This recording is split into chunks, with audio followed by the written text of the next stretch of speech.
Valuation of goodwill, চ্যাপ্টারের নাম লেখ ভ্যালুয়েশন অফ গুডউইল, আমার সঙ্গে ভ্যালুয়েশন অফ গুডউইল, ঠিক আছে তো? এই চ্যাপ্টার থেকে তোর এক্সামে কত নাম্বার আসবে? 10 মার্কস আসবে, 10 মার্কস, ঠিক আছে? সোয়া চ্যাপ্টার, একটা সোয়া চ্যাপ্টার বলা হয়, ঠিক আছে? ভ্যালুয়েশন অফ গুডউইল 10 মার্কস আসবে, ঠিক আছে? এই চ্যাপ্টার থেকে যে যে মেথড গুলো তোকে শিখতে হবে, মানে গুডউইল তোকে যে পরীক্ষা দেবে কোনো মানে দাগ কাটা না, যে তোর জার্নালের মতন দাগ বা লেজারের দাগ, এরকম কোনো না, নর্মাল অঙ্ক, ঠিক আছে?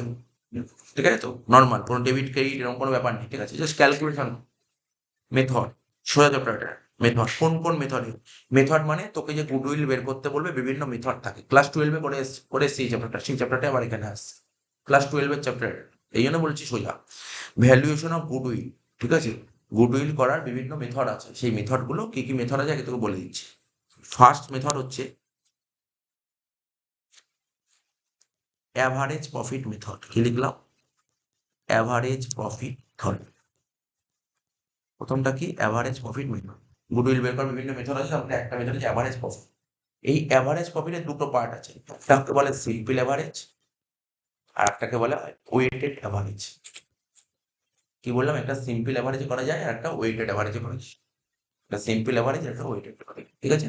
কি বললাম? একটা সিম্পল অ্যাভারেজ আর একটা ওয়েটেড অ্যাভারেজ। 1 নম্বর বললাম। 2 নম্বর, এটা একটা মেথড, ঠিক আছে? বাট বেসিক্যালি 1 নম্বর যেটা লিখলাম, এই মেথডটা 12এই আসে, তারপরে আর আসে না, ঠিক আছে? সোজা মেথড, বাট জানতে তো হবেই তোকে এটা। 2 নম্বর হচ্ছে কি? 2 নম্বর হচ্ছে সুপার প্রফিট মেথড, ঠিক আছে? কি বললাম? সুপার প্রফিট মেথড, যেটা পরীক্ষায় খুব আসে গ্র্যাজুয়েশনে, এটাই আসে, সুপার প্রফিট মেথড, ঠিক আছে? 2 নম্বর পয়েন্ট লিখলাম সুপার প্রফিট মেথড। 3 নম্বর পয়েন্ট লিখবো ক্যাপিটালাইজেশন মেথড, এটাও আছে পরীক্ষায়, ক্যাপিটালাইজেশন মেথড। এগুলো 12এও ছিল, এখানেই শুধু আসে না, 12এও ছিল এগুলো, ঠিক আছে? 12এও খুব আসে ক্যাপিটালাইজেশন মেথড। ক্যাপিটাল মেথড দুদিক থেকে করা যায়, একটা হয় হচ্ছে অ্যাভারেজ প্রফিট, একটা হয় হচ্ছে অ্যাভারেজ প্রফিটের দিক থেকে, আর একটা সুপার প্রফিটের দিক থেকে,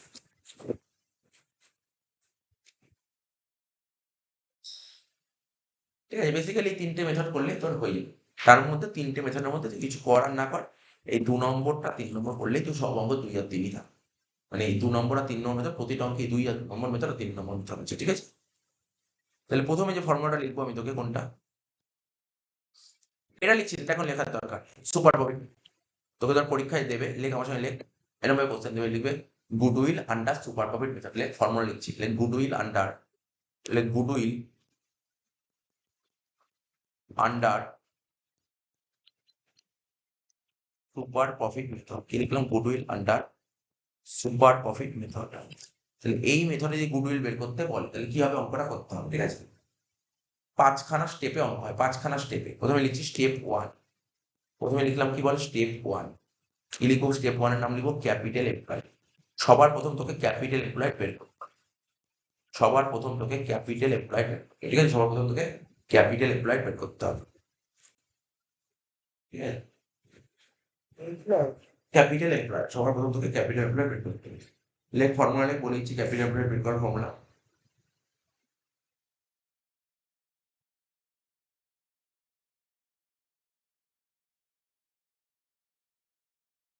ক্যাপিটাল এমপ্লয় বের করার ফর্মুলা প্রথমে লিখছি, দুদিক থেকে করা যায়, দুদিক থেকে করা যায়, ফ্রম অ্যাসেট সাইড, এবং দুটো দিক থেকে তো ফর্মুলা জেনে রাখতে হবে। দেখা গেল তুই অ্যাসেট সাইড করে গেলি, পরীক্ষায় লাইবিলিটি সাইড পাবো, তুই লাইবিলিটি সাইড করে গেলি, দিয়ে দিলে অ্যাসেট সাইড, দুটো সাইডের ফর্মুলা জেনে রাখতে হবে। অ্যাসেট সাইড দিক দিয়ে ক্যাপিটাল বের করার ফর্মুলা কি? কি লিখছি দেখ, ফিক্সড অ্যাসেটস। কি লিখলাম? ফিক্সড অ্যাসেটস, ঠিক আছে? ফিক্সড অ্যাসেটস নেব, ফিক্সড অ্যাসেট যে টাকাটা দেবে নিবি। ফিক্সড অ্যাসেটের মধ্যে কি থাকে? যে তোমাকে বলে দিচ্ছি, ট্যানজিবল ফিক্সড অ্যাসেট দু রকমের হয়, একটা ট্যানজিবল হয়, একটা ইনট্যানজিবল হয়। ট্যানজিবল হয়, ইনট্যানজিবল হয়, ঠিক আছে? এটা মাথায় রাখবে, কিন্তু কোনো রকমের কোনো ইনট্যানজিবল অ্যাসেট নেব না, ঠিক আছে তো? মানে এখানে কি কি নেবো না বেসিক্যালি তোকে বলে দিচ্ছি, কি নিতে নেই। আর যদি খুব অসুবিধা হয় না, আরো বেটার হয় না, হয়তো ফিক্সড অ্যাসেট লেখার দরকার নেই, খুব সমস্যা হবে, টোটাল অ্যাসেটস, ওটা বেটার হবে, টোটাল অ্যাসেটস। মানে অ্যাসেট সাইড দিয়ে বলে total asset, total asset. Total asset লেখার পর লিখে দিচ্ছি কি কি নেই, তাহলে বেটার হবে। টোটাল অ্যাসেটস লিখলাম, এর মধ্যে কি কি আইটেম নিতে নেই, টোটাল অ্যাসেটস এর মধ্যে কি কি আইটেম নিতে নেই। লেখ গুডউইল নিতে নেই, কোশ্চেনে যদি গুডউইল বলে তাহলে গুডউইল নিবি, গুডউইল বললে গুডউইল নিবি না, ঠিক আছে?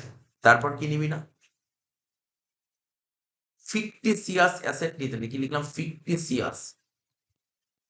কোন রকমের কোন ফিকটিসিয়াস অ্যাসেট যদি কোশ্চেনে পাস নিবি। সব অঙ্ক করতে গেলে এটা জানা জিনিস ফিকটিসিয়াস অ্যাসেট উদাহরণ কোনগুলো, ঠিক আছে? আমি বলেছি কয়েকটা নাম বলেছি। ওই ডেবিট এই কিছুক্ষণ আগে বললাম না debit balance of profit and loss account, এটা হচ্ছে এক ধরনের fictitious assets. Preliminary expense fictitious assets. Underwriting commission এগুলো অনেক ফিকটিসিয়াস অ্যাসেটস আছে, ঠিক আছে? নিতে নেই। আর কি নিতে নেই? নন ট্রেড ইনভেস্টমেন্ট যদি এইগুলো আইটেম থাকে নিতে নেই।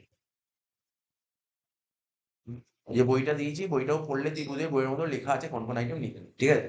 টোটাল অ্যাসেট যা থাকবে তুই নিবি। টোটাল অ্যাসেট তো বুঝতেই পারিস, ফিক্সড অ্যাসেট কারেন্ট সব অ্যাসেট নিবি।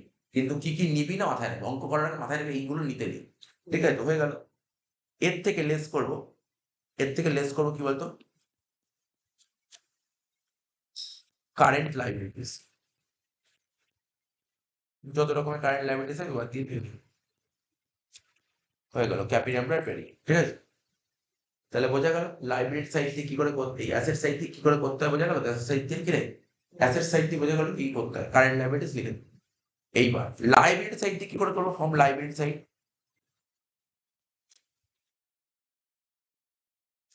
ফর্ম লাইবিলিটি সাইড লিখেছিস। লাইবিলিটি সাইড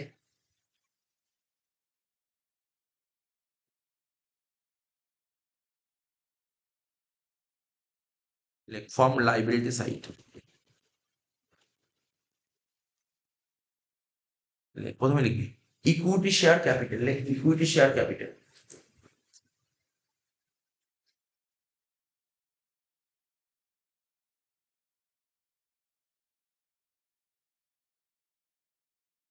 ঠিক আছে, কি লিখবি? ইকুইটি শেয়ার ক্যাপিটাল যোগ প্রেফারেন্স শেয়ার ক্যাপিটাল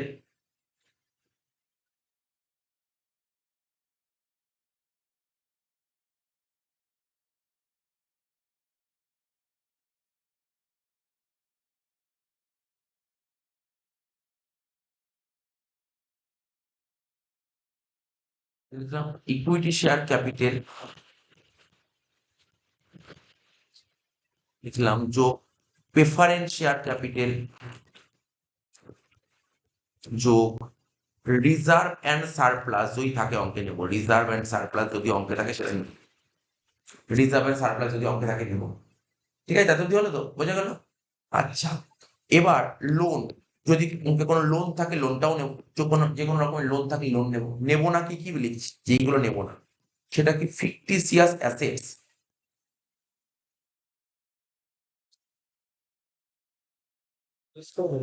লেস করবো। একটা জিনিস মাথা খারাপ, এই দেখ এখানে যেইগুলো নিইনি, এই যে এখানে যেই আইটেম গুলো নিইনি সেইগুলোই মাইনাস করবো।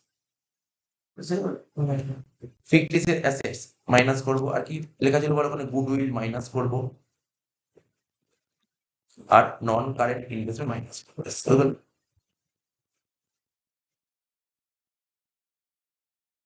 নন কারেন্ট ইনভেস্টমেন্ট মাইনাস করবো।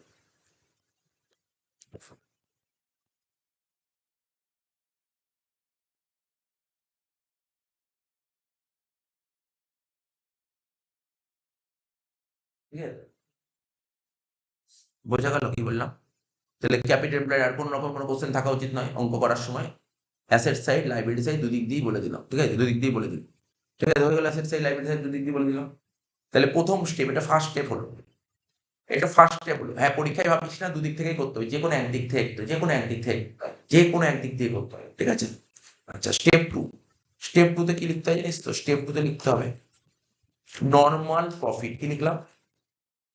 Normal profit. ক্যাপিটাল এমপ্লয়েড মানে জানিস তো ক্যাপিটাল এমপ্লয়েড জিনিসটা কি? আজকে ধর আমি একটা ব্যবসা করছি, ব্যবসা করতে গেলে ব্যবসায় আমাকে একটা ইনভেস্টমেন্ট করতে হবে, ওটাই ক্যাপিটাল এমপ্লয়েড।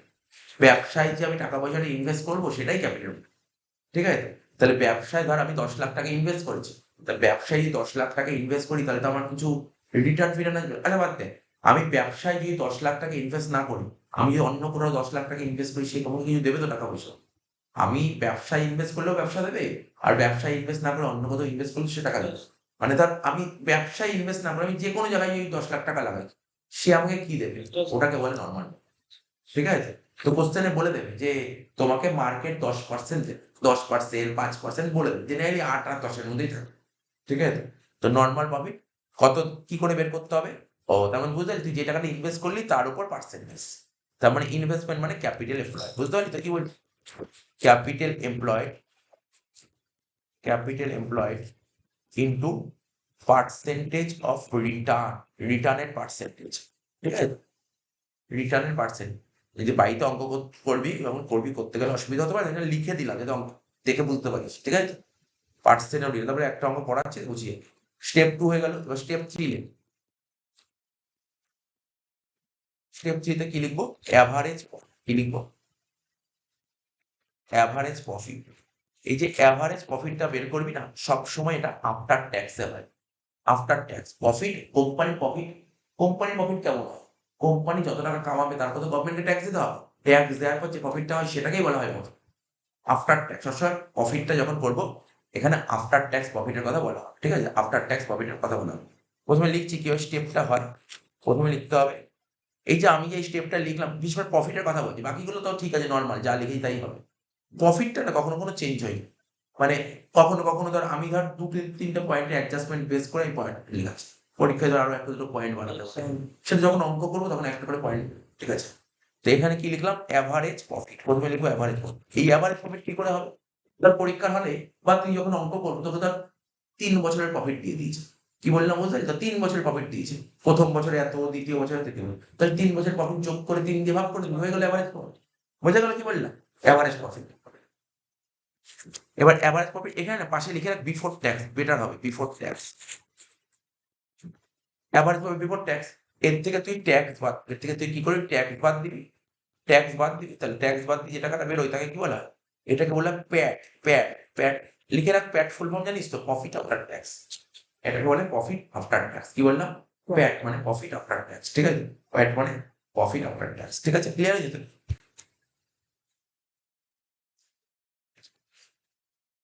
আচ্ছা, হয়ে গেল। এখানে কিন্তু প্রফিটের আমি সেরকম কিছু অ্যাডজাস্টমেন্ট বললাম না, অঙ্ক করতে গিয়ে বলবো আগে, যে সেইটুকু মাথায় রাখ। তার মানে তুই কি, ওই যে তোর 10 লাখ টাকা তুই ব্যবসাকে লাগালি, ব্যবসাকে দিলি, ব্যবসা এই টাকাটা দেয়। তুই ব্যবসাকে দিলে ব্যবসা তোকে এই টাকাটা দেয়। তুই ব্যবসায় না দিয়ে তুই অন্য কোথাও দিলি, সে আবার এই টাকাটা দেবে। সাপোজ ধর তুই ব্যবসাকে দিলে, ব্যবসা বললো যাও আমি তোমাকে বছরে 1 লাখ টাকা দেবো। তুমি 10 লাখ টাকা দিও, আমি তোমাকে 1 লাখ টাকা দেবো। ব্যবসা বললে 1 লাখ টাকা দেবো। আচ্ছা না, ব্যবসা বলে লাভ নেই, ব্যবসা একটু বেশি দেবে।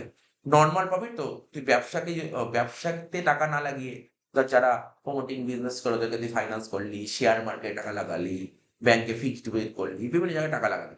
তো ধর এটা হচ্ছে বিভিন্ন জায়গায় টাকা লাগালে সবাই তোকে মোটামুটি একটা রেট দেবে, সবাই একই রেট দেয়, ঠিক আছে? তো ওই 1 লাখ টাকা সাপোজ ধর 10%, জেনারেলি সবাই 10% দিচ্ছে, ধর 1 লাখ টাকা। কিন্তু তুই বিজনেস করলে, বিজনেস ধর তোকে দিয়ে দিল 3 লাখ টাকা। বিজনেস, তাহলে তুই কোথায় টাকা লাগাবি?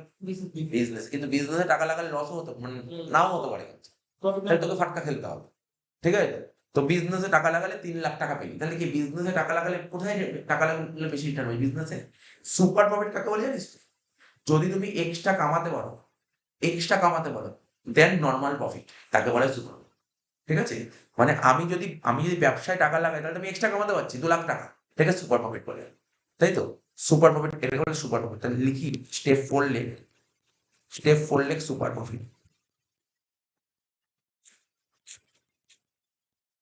ঠিক আছে? সুপার প্রফিট মানে জানিস তো? সুপার প্রফিটকে মানে একদম পাতি কথায় বলে এক্সট্রা প্রফিট।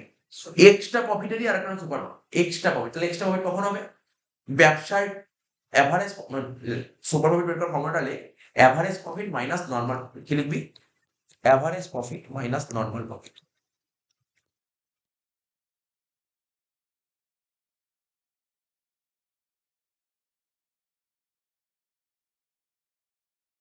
সুপার প্রফিট বের করার ফর্মুলাটা কি? Average profit minus normal profit. কি বললাম? সুপার প্রফিট বের করার ফর্মুলা কি? Average profit minus normal profit. তাহলে বুঝতে পারলি এভারেজ প্রফিট? এই এভারেজ প্রফিট মানে তুই ধর টাকাটা ব্যবসাকে দিলি, ব্যবসা যে টাকাটা দেবে তাকে বলে এভারেজ, ঠিক আছে তো? আর তুই ব্যবসাকে না দিয়ে তুই ব্যাংকে দিলি, কোনো ফাইন্যান্সারকে দিলি, বিভিন্ন জায়গায় টাকা লাগে। তো সে যে টাকা তাকে নরমাল যেটা সবাই দেয়, সবাই যেটা দেয় তাকে নরমাল মানে। আর ব্যবসা যেটা দেয় তাকে বলে এভারেজ। হয়ে গেল সুপার প্রফিট। এখন তুই বললি স্যার ধরুন ব্যবসাকে দিলাম, ব্যবসা ধরুন 1 লাখ টাকা দেবে, ঠিক আছে? আর ব্যাংকে দিলাম, ব্যাংক ধরুন আমাকে 1.5 লাখ টাকা দিল। তাহলে কি তুই কি সুপার প্রফিট কমাতে পারলি? না। সুপার প্রফিট হলো না সেক্ষেত্রে, ঠিক আছে? সুপার প্রফিট সেখানে হলো না। লাস্ট পয়েন্ট গুডউইল, স্টেপ 5 দিয়ে অঙ্কটা শেষ হয়ে যাবে। গুডউইল বের করতে হবে, গুডউইল। গুডউইল বের করার ফর্মুলাটা কি? সুপার প্রফিট মেথডে গুডউইল বের করার formula super profit into number of years of purchase into number of years of purchase, কি লিখলাম? numbers of years of purchase। তো সুপার প্রফিট বের করা, গুডউইল বের করার ফর্মুলাটা কি? Super profit into number of years of purchase. তার মানে মাথায় রাখবি, এই মেথডে গুডউইল কখন হবে? যদি সুপার প্রফিট, আমার কথাটা একটু মনোযোগ সহকারে শুনবি। গুডউইল বের করার ফর্মুলা কি বলে? Super profit into number of year of purchase.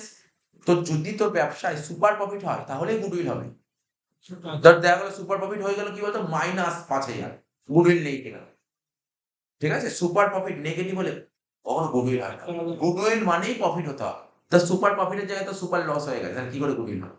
Goodwill হবে না। এটা হলো, হ্যাঁ বল। ওটাই বললাম আর কি, যে নিজের ভাষায় বুঝে নেওয়াটাকে সুপার লস বলে। নিজের ভাষায় বুঝে নি, কারণ তুই ভাব, তুই ব্যবসাকে টাকা দিবি, ব্যবসা তোকে ১,০০,০০০ টাকা দিল। এবার তুই ধর অন্য জায়গায় টাকা দিলি, সে তোকে ১,৫০,০০০ টাকা দিল। তাহলে তুই তো লসই হলো। ওটাই বলছি, তুই তোর ভাষায় বলছিস সুপার লস। আচ্ছা, হয়ে গেল। এটা মেথড হলো সুপার প্রফিট মেথড। আরেকটা মেথড হয় কি বলতো? ওটা লেখ goodwill under capitalisation method. Goodwill under capitalisation method. লিখলাম গুডউইল আন্ডার ক্যাপিটালাইজেশন, লিখলাম গুডউইল আন্ডার ক্যাপিটালাইজেশন মেথড। এই ক্যাপিটালাইজেশন মেথড তোকে পরীক্ষায় বলবে ক্যাপিটালাইজেশন মেথড, মানে যে কোনো একটা করলেই হবে। কেউ অ্যাভারেজও করতে পারে, কেউ সুপারও করতে পারে। অ্যাভারেজ প্রফিটে করার নিয়মটা কি? যদি তুই অ্যাভারেজ প্রফিটে করিস তাহলে অ্যান্সারটা কি বেরোবে? এটা বের করার নিয়ম হচ্ছে, দেখ ভালো করে শোন, গ্রস ভ্যালু অফ অ্যাসেটস। কি লিখলাম? Gross value of assets minus capital employed, minus capital employed. Gross value of assets minus capital employed, ঠিক আছে? Gross value of assets minus capital employed. Gross value of assets minus capital employed, ঠিক আছে? Gross value of assets minus capital employed লিখেছিস তো? Gross value of assets minus capital employed. এবার gross value of assets কি করে বের করবো শিখিয়ে দিচ্ছি। ওপরে লিখবো অ্যাভারেজ প্রফিট, যেটা আগে বের করা শেখালাম, অ্যাভারেজ প্রফিট, ঠিক আছে? ডিভাইডেড বাই কি লিখবো? Rate of return. Rate of return বুঝতে পারছিস? তুই যে বললাম 10%, 15% বলে, পার্সেন্টেজ কিন্তু টাকা না। রেট লিখে দিয়েছি, rate of return. Gross value of asset minus capital employed, সিই, যেটা বলে দেবে, যেটা বলে দেবে বা বের করে লিখতে হবে। শেখালাম ক্যাপিটাল এমপ্লয়েড কি করে বের করতে হয়। ব্যাস হয়ে গেল, অ্যাভারেজ প্রফিট হয়ে গেল। বুঝতে পারলি তো? অ্যান্সার বেরিয়ে গেল। এবার দেখ, এবার লেখ,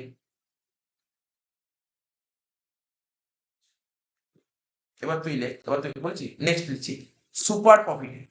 যদি অ্যাভারেজ প্রফিট না বলে, যদি বলে তুমি ক্যাপিটালাইজেশন করো সুপার প্রফিটে, শুনছিস তো? সুপার প্রফিটে করো, সেক্ষেত্রে নিয়ম এটা বেশি সোজা। সুপার প্রফিট কিন্তু super profit divide by rate of return. বুঝতে পারলি? Super profit by rate of return, ব্যাস। এই ফর্মুলা, এই এখন মধ্যে এই ফর্মুলা গুলো দিলাম। এবার এর উপর বেস করে অঙ্ক দেখি। একটাই অঙ্ক করায়,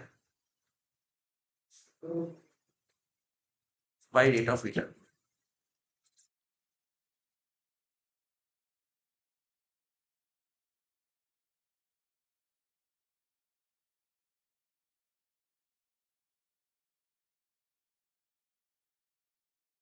অঙ্ক করলে বুঝতে পারবে।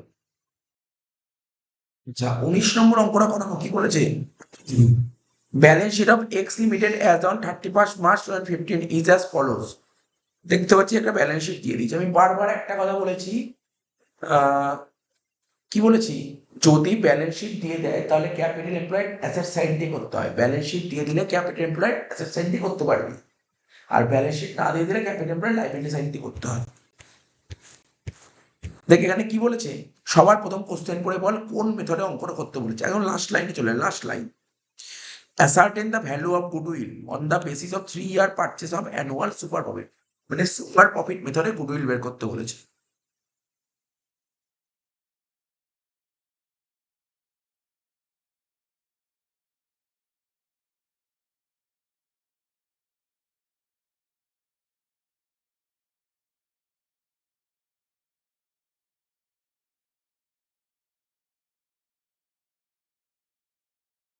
লেখ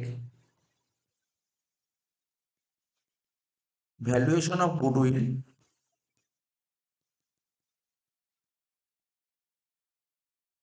আন্ডার সুপার প্রফিট মেথড।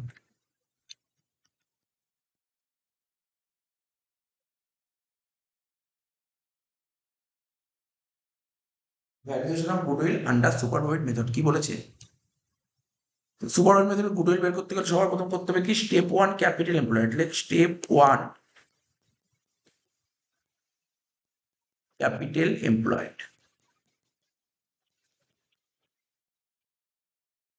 ঠিক আছে, তা কোন দিক দিয়ে করবো বললাম, ব্যালেন্স শিট যেহেতু দিয়ে দিয়েছে তাই আমরা অ্যাসেট সাইড দিয়ে করবো। তো অ্যাসেট সাইড যখনই করবো প্রথমে লিখবো নন কারেন্ট অ্যাসেটস।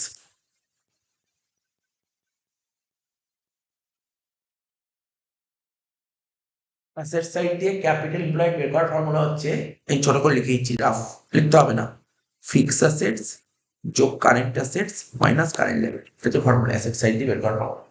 ফিক্স অ্যাসেট মানে হচ্ছে এনসিএ, মানে নন কারেন্ট অ্যাসেটস। ঠিক আছে, ফিক্স অ্যাসেট মানে নন কারেন্ট অ্যাসেটস। তাহলে বোঝা গেল এখানে। তো এখানে নন কারেন্ট অ্যাসেটস এর মধ্যে কি কি আইটেম আছে দেখ,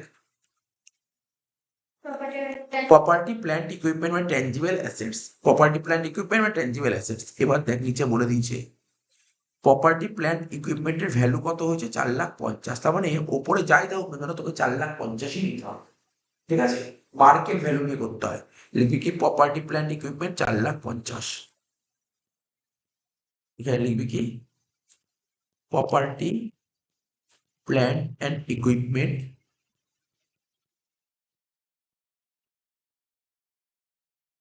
4,50,000।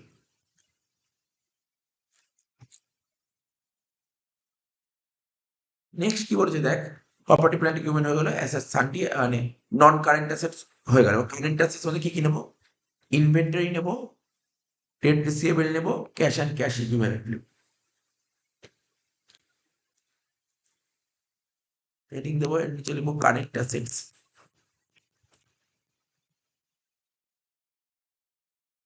বলে প্রথমে লিখবো ইনভেন্টরি। ইনভেন্টরি কত ছিল দেখ, 2,20,000, লাইক 2,20,000। তারপর লিখবো ট্রেড রিসিভেবল। ট্রেড রিসিভেবল কত ছিল দেখ, ট্রেড রিসিভেবল ছিল 2,80,000, 2,80,000 নেবো না, হ্যাঁ নিচে একটা অ্যাডজাস্টমেন্ট বলেছিল দেখ, নিচে একটা অ্যাডজাস্টমেন্ট বলেছিল রিসিভেবল এর, দেখো সান trade receivable sundry debtors on the same date included 10,000 which is unrealisable. মানে ডেটার্স, আমি তো ডেটার্স এর হয়তো 2,20,000 টাকা পেতাম, না সরি 2,80,000 পেতাম, তার মধ্যে 10,000 টাকা আনরিয়ালাইজেবল মানে ব্যাড ডেট, এই টাকাটা পাওয়া যাবে না। তাহলে পাওয়া যাবে কত, 2,70,000। তাহলে 2,70,000।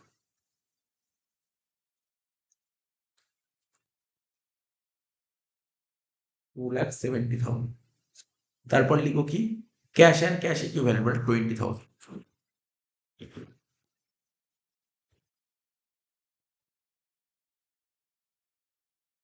টোটাল করে বল কত হচ্ছে। ঠিক আছে, এর থেকে মাইনাস করবো কি কারেন্ট লাইবিলিটিস।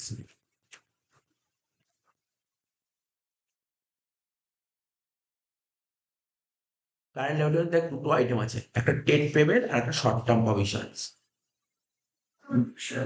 9,60,000 তাই তো, টোটাল হচ্ছে 9,60,000। দেখ এর আন্ডারে কি আছে, current liability under TET payable. TET payable মানে কি দেখ, টেট পেবেলের প্যাকেটে কি লেখা ছিল,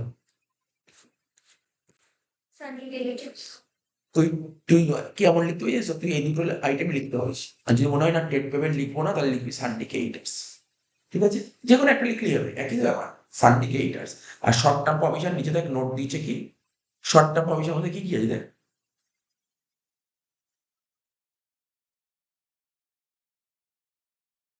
শর্ট টার্ম প্রভিশন মধ্যে আছে প্রপোজ ডিভিডেন্ড আর প্রভিশন ফর ট্যাক্স, লিখে দে।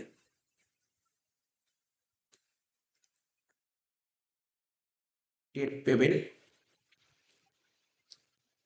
কত টাকা বললাম, টেট পেবেল বল, টেট পেবেল 1,70,000। আর লিখ শর্ট টার্ম প্রভিশনস,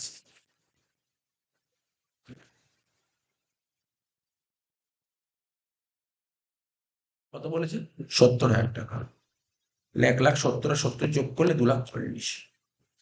ভেঙে ভেঙেও লিখতে পারিস যে আমি টেট পেবেল লিখবো না, কেইটার্স লিখবো, লিখতে পারিস। শর্ট টার্ম প্রভিশন লিখবো না, এটা কি ছিল প্রপোজ ডিভিডেন্ড, তাই তো ছিল, প্রভিশন ফর ট্যাক্স লিখতে পারিস, কোনো সমস্যা নেই। তো 9,60,000 থেকে 2,40,000 বাদ দে, 7,20,000, তাই তো? এটাকে বলা হয় ক্যাপিটাল এমপ্লয়েড। ক্যাপিটাল এমপ্লয়েড বেরিয়ে গেল তো 7,20,000। এবার 2 নম্বর নোট কি করতে সেভ করতাম, কি নর্মাল প্রফিট। স্টেপ 2 দিয়ে কি লিখতাম, নর্মাল প্রফিট লিখ। কত হবে, এই 7,20,000 উপর কত পার্সেন্ট ছিল, 10%। 7,20,000 10% করলে কত হবে, 72,000 টাকা। 3 নম্বর স্টেপ করবো কি, অ্যাডজাস্টেড প্রফিট।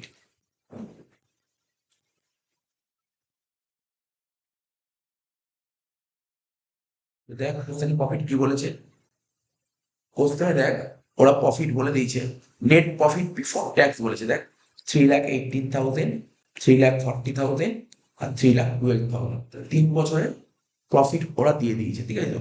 এবার আমরা শিখেছিলাম আগের ক্লাসে সিম্পল অ্যাভারেজও করতে পারি, আবার ওয়েটেড অ্যাভারেজও করতে পারি। কোশ্চেন তো কিছু বলেনি সিম্পল অ্যাভারেজে করবো নাকি ওয়েটেড অ্যাভারেজে করবো, ঠিক আছে তো? তো আমরা অ্যামাউন্ট দেখি। দেখ অ্যামাউন্ট দেখে যা মনে হচ্ছে, আমি কি বলেছিলাম, ওয়েটেড করা কখন যায়, যখন প্রফিটটা বাড়তে থাকে। দেখ প্রথম থেকে দ্বিতীয় বছর বাড়লো, দ্বিতীয় বছর থেকে তৃতীয় বছর কমে গেল, তাহলে ওয়েট তো করা যাবে না, সিম্পলি করতে হবে।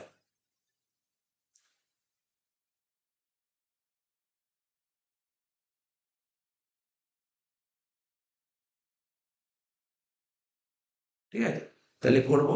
তার আগে দেখ সিম্পল অ্যাভারেজ প্রফিট তো করবোই। এবার দেখ প্রথম বছরের প্রফিট দেখতে পাচ্ছিস, দ্বিতীয় বছর তৃতীয় বছর দেখতে পাচ্ছিস, কিন্তু ওরা একটা জিনিস মন দিয়ে শোন, একটু মনোযোগ সহকারে শুনবি। ওই যে ব্যাড ডেট 10,000 টাকা, আমাকে বলতে পারি ব্যাড ডেট কোন বছর হয়েছিল, 11-12, 12-13, 13-14, কোন বছর হয়েছিল, নাকি 3 বছরেই হয়েছিল? এটা বুঝে বলতে হবে। ব্যাড ডেটটা যে হলো না 10,000 টাকা, ব্যাড ডেট তো একটা খরচা, ব্যাড ডেট তো একটা খরচ।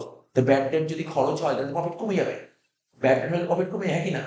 ব্যাড ডেট তো আমরা কি করতাম, পিএল এ ডেবিটে করতাম, তা ব্যাড ডেট হলে প্রফিট কমে যায়। তা ব্যাড ডেট কোন বছরের খরচা, এখানে কি 11-12 খরচা, 12-13 খরচা, নাকি 13-14 খরচা, নাকি 3টে বছরের দিকেই ব্যাড ডেট 10,000 টাকা করে বাচ্চা, বুঝে বলতে হবে। দেখ আমি বলি ব্যাড ডেটটা না কারেন্ট ইয়ারের খরচা।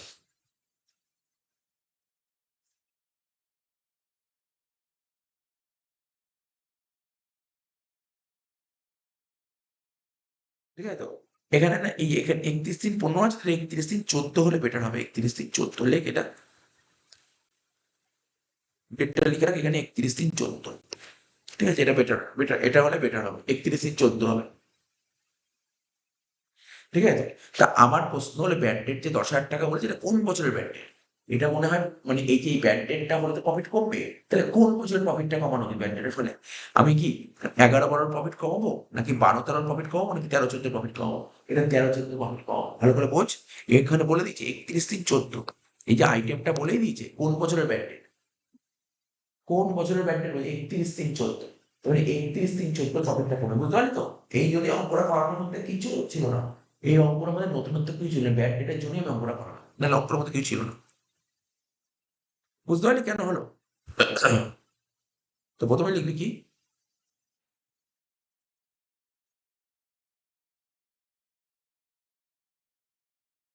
এখানে লেখ অ্যাভারেজ অ্যানুয়াল প্রফিট, লেখ নিচে লেখ অ্যাভারেজ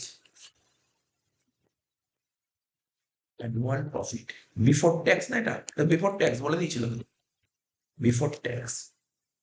তো দেখ কত ছিল প্রথম বছর প্রফিট, কত ছিল বল, 3,18,000, তাই তো? বল দ্বিতীয় বছর কত, 3,40,000, আর তৃতীয় বছরে কত, 3,12,000। তো 3,12,000 জায়গায় 3,02,000 লেখ, আমি দেখিয়ে দিচ্ছি কেন 3,02,000 কি করে বেরোলো। ডিভাইড বাই 3 কর, 3,18,000 যোগ 3,40,000 যোগ 3,02,000 ডিভাইড বাই 3, কত হচ্ছে 3,20,000। প্রফিট বিফোর ট্যাক্স বেরিয়ে গেলো 3,20,000, এর থেকে ট্যাক্স বাদ দিয়ে দে, তাহলে তো তোর কাজ শেষ। কত পার্সেন্ট ট্যাক্স ছিল ওকে, বল ট্যাক্স কত পার্সেন্ট ছিল, 30%। 3,20,000 উপর 30% কর, 96,000 টাকা।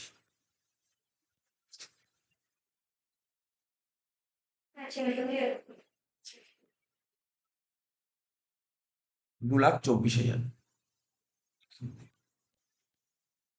এটাকে বলা হয় প্রফিট আফটার ট্যাক্স। প্যাট বেরিয়ে গেল, স্টেপ 3 হয়ে গেল। হ্যাঁ, যেটা বললাম, আমি বললাম না 3,00,000 তুই কি করে বেরোলো দেখাচ্ছি। তা কোন বছরের প্রফিট? এখানে নিচে রাফ দেখিয়েছি প্রফিট ফর কোন বছরের প্রফিট বের করবো বল? প্রফিট ফর 13-14, মানে profit for 13-14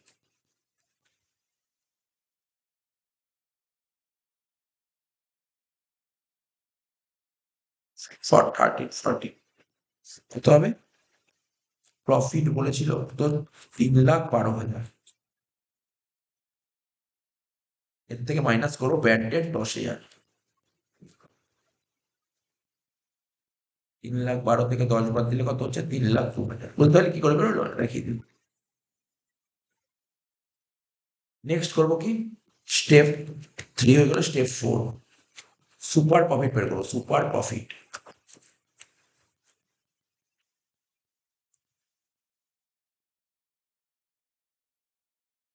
adjusted profit minus normal profit, কি লিখলাম? Adjusted profit minus normal profit. Adjustment কত বললো বল? 2,24,000। আর নর্মাল প্রফিট কত বের করেছিলাম বল প্রথমেই? 72,000। তো 2,24,000 থেকে 72 বাদ দে, কত হচ্ছে? 1,52,000 টাকা হচ্ছে সুপার প্রফিট।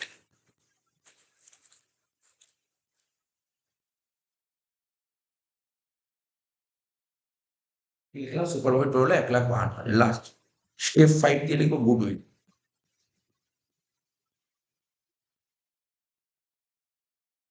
গুডউইল বের করবো কি করে? Super profit into number of year of purchase.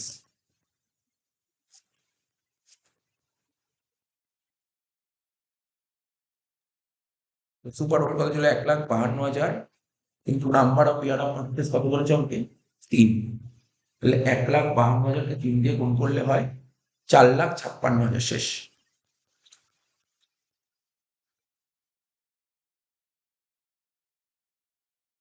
ঠিক আছে, অঙ্কটা হয়ে গেল।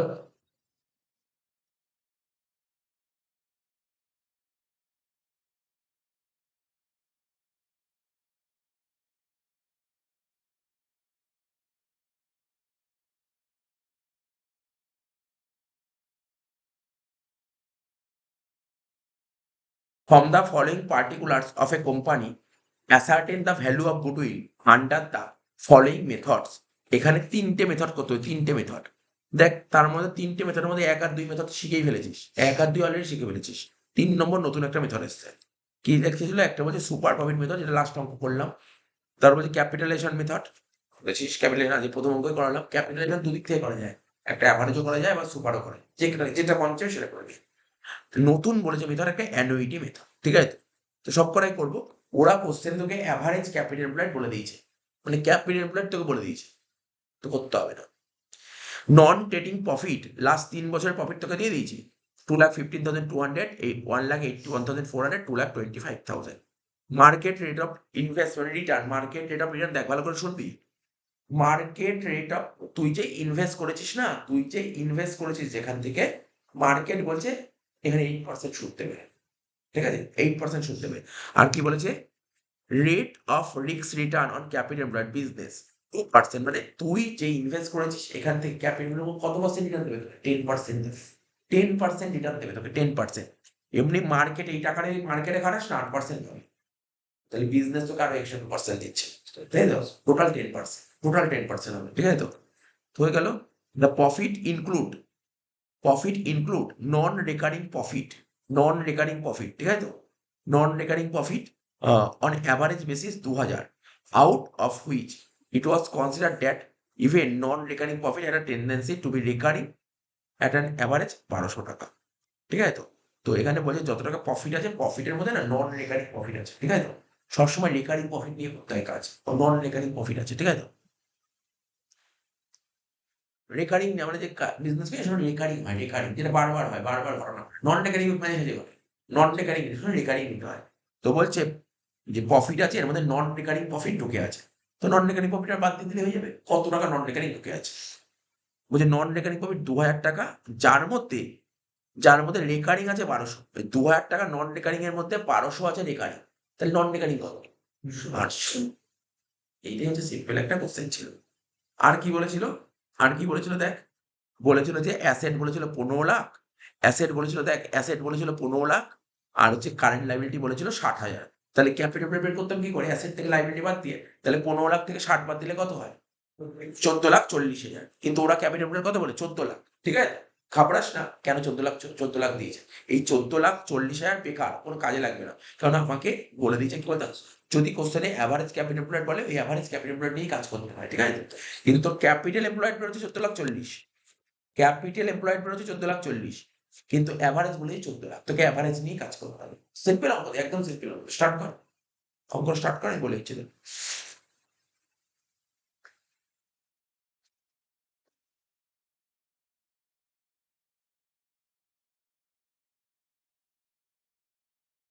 প্রথমে লেখ স্টেপ 1 ক্যাপিটাল এমপ্লয়েড গুলো লিখতে থাক।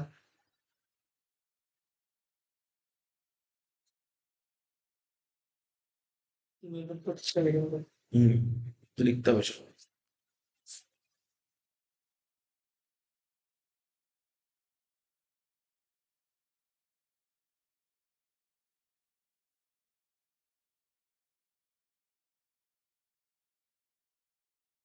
অঙ্কের নাম্বার কত? 24, এই তো?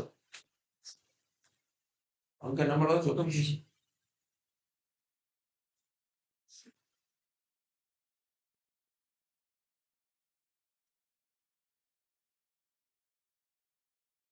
Valuation of goodwill, valuation of goodwill under super profit method.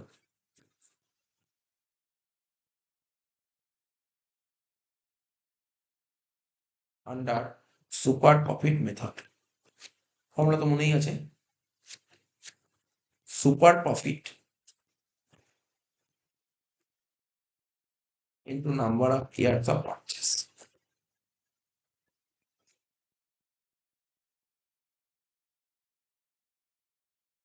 Super profit তো জানা নেই, কিন্তু number of year of purchase কত বলছিল আমাকে?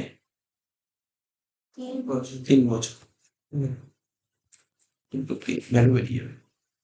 এবার এখানে কি করবো? প্রথমে একটা করে করো স্টেপ 1 ক্যাপিটাল এমপ্লয়। আচ্ছা, ক্যাপিটাল এমপ্লয় লিখবো না, এখানে লিখবো অ্যাভারেজ ক্যাপিটাল এমপ্লয় 14 লাখ টাকা।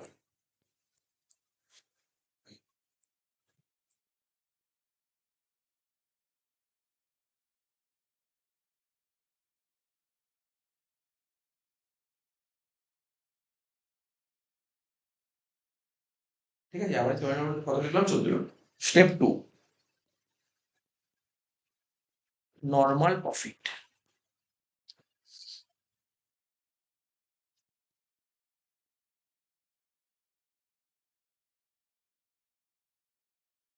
তো 14 লাখ টাকার 10% কত হবে? 1,40,000। Next point step 3 adjusted profit.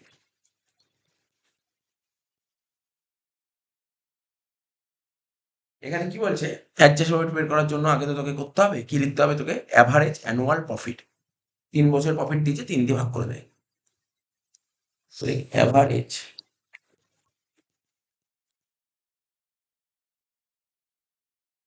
Annual profit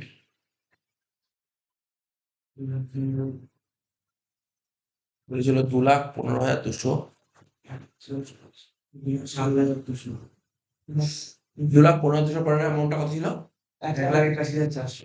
1,81,400।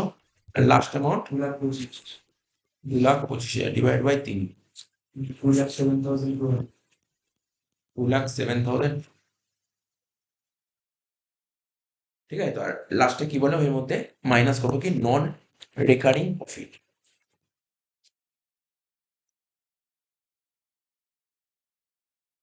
নন রেকারিং প্রফিট কত টাকা? 800 টাকা।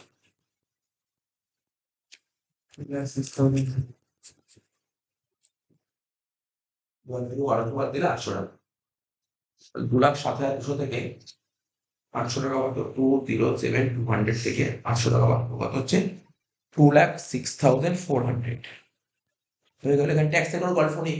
বলেছিল কোশ্চেন ইগনোর ট্যাক্সেশন, কোশ্চেন বলে দিয়েছিল ইগনোর ট্যাক্সেশন। স্টেপ 3 হয়ে গেল। তো স্টেপ 4 কর।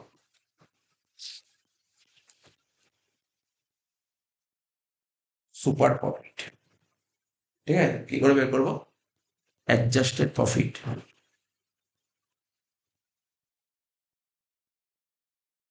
Minus normal profit. অ্যাডজাস্টেড হবে 2,06,400 মাইনাস 1,40,000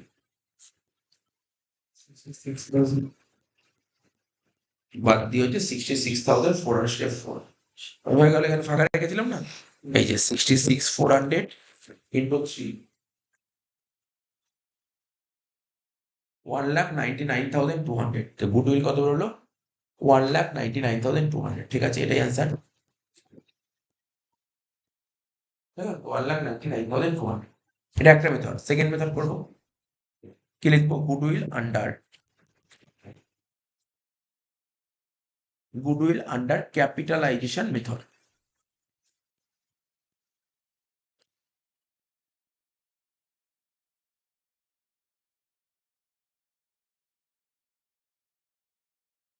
ঠিক আছে, এই ক্যাপিটালাইজেশন মেথড এই জন্য একেবারে দুদিক থেকে করা যায়। প্রথম অঙ্কটাই করলাম, একটা সুপার প্রফিটও হয়, আবার একটা অ্যাভারেজ প্রফিটও করা যায়। যা যেটা খুশি, যেটা মন চাই সেটা করি, যেহেতু কিছু করেনি তাই সুপার প্রফিটও করছি। Super profit by rate of return. Super profit by rate of return. Super profit 66,400 আর রেট অফ রিটার্ন অঙ্কে বলে দিয়েছিল আমার 10%।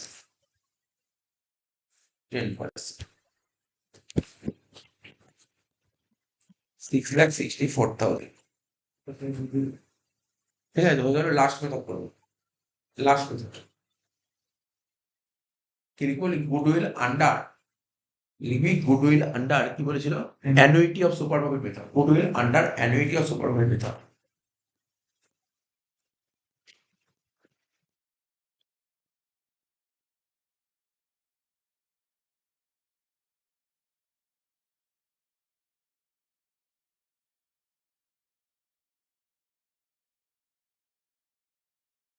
ফর্মুলা কি? Super profit. ফর্মুলাতে super profit into present value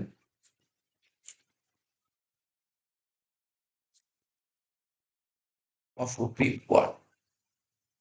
super profit তো অঙ্কে বলেছিল 66,400 into present value of rupee 1 কোশ্চেনে বলে দিয়েছে। এই যে এখানে বলেছিল না, এই যে প্রেজেন্ট ভ্যালু অফ রুপি 1 কত বলে দেখ, এই 2.49। এটা হচ্ছে প্রেজেন্ট ভ্যালু। এটা বলে দেবে তোকে 2.49। 1,65,336 অঙ্ক দিয়েছে। বলছে from the following information calculate value of goodwill. আবার গুডউইলের ভ্যালু বের করতে বলছে কোন মেথড থেকে? তো মেথড কি বলেছে? নিচে বলেছে, এই যে নিচে বলেছে, বলছে ক্যাপিটালাইজেশন অফ এভারেজ প্রফিট। বলে দেখ ক্যাপিটালাইজেশন অফ এভারেজ, একটু লাস্ট লাইনে দেখ বলেছে ক্যাপিটালাইজেশন অফ এভারেজ প্রফিট। ঠিক আছে, ক্যাপিটালাইজেশন অফ এভারেজ প্রফিট এই বলে দিয়েছি। বুঝেছিস কি বললাম? কোন মেথড করতে বলছে? আগে না করে লাস্ট মেথড বলে দিলাম, সেটাই করো। দিয়ে ওইটা টোটাল এভারেজ দিতে হবে। তাহলে ক্যাপিটাল অ্যাভারেজ প্রফিট বের করার নিয়মটা কি? এইমাত্র করলি, তারপরে পাতায় দেখেন লাস্ট পাতায় কি করলি? Average profit by rate of return. মানে তোকে কি কি বের করতে হবে? তুই ভালো করে এই দেখ করালাম তো, কি কি বের করতে হবে দেখ। এই যে এই মেথডটা কি কি বের করতে হবে? তোকে অ্যাভারেজ প্রফিট বের করতে হবে। মানে অ্যাভারেজ প্রফিট মানে কোনটা? এই যে এইটা, মানে অ্যাডজাস্ট হবে, এটা তোকে বের করতে হবে। ঠিক আছে, আর কি বের করতে হবে? আর কি বুঝতে পারছিস? আর বের করতে হবে ক্যাপিটালে। আগের অঙ্কে ক্যাপিটাল রেট বলে দিয়েছিল। ঠিক আছে, এই অঙ্কে অনার্সের অঙ্ক তো বলবে না, বের করতে হবে এই দুটোই। এই আমি তো কি বলছি, বারবার বলছি, এই দুটো জানা থাকলেও অঙ্ক হয়ে গেল। এই দুটো অঙ্কে বের করো, এই দুটো বের করো। চল, তো প্রথমে আমরা কি করব? লেখ value of goodwill under value of goodwill under capitalisation of average profit.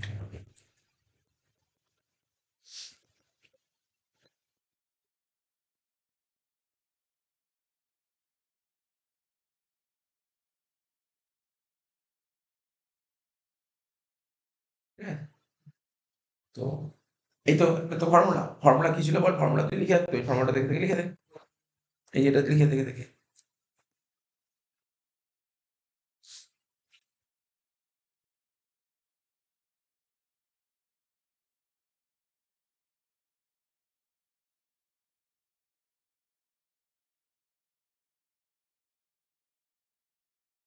তাই না? ফর্মুলা কি ছিল বল? Average profit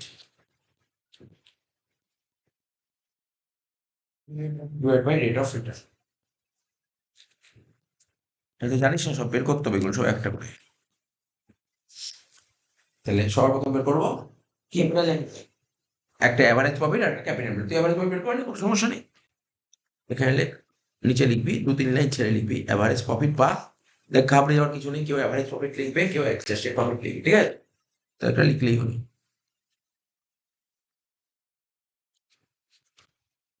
average profit.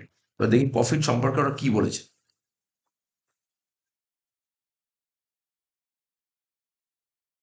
দেখ প্রফিটটা খোঁজ, প্রফিট কত বলেছে, ভালো অঙ্ক নিশ্চয়ই দিয়েছে।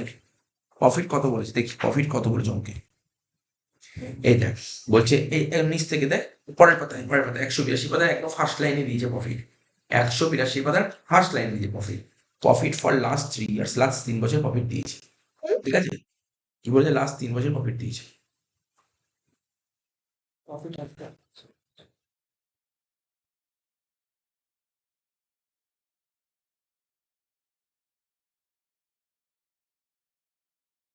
তোকে লাস্ট 3 বছর প্রফিট দিয়েছে, বলছে কি আফটার 40% ট্যাক্স।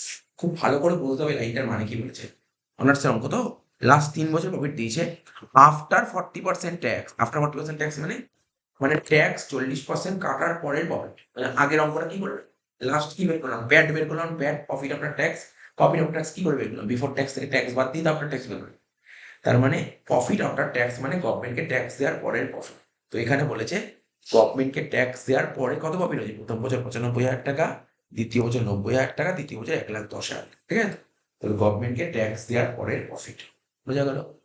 আর এখানে কি দিয়েছে, এটাকে respectively for the year 1, 2 and 3।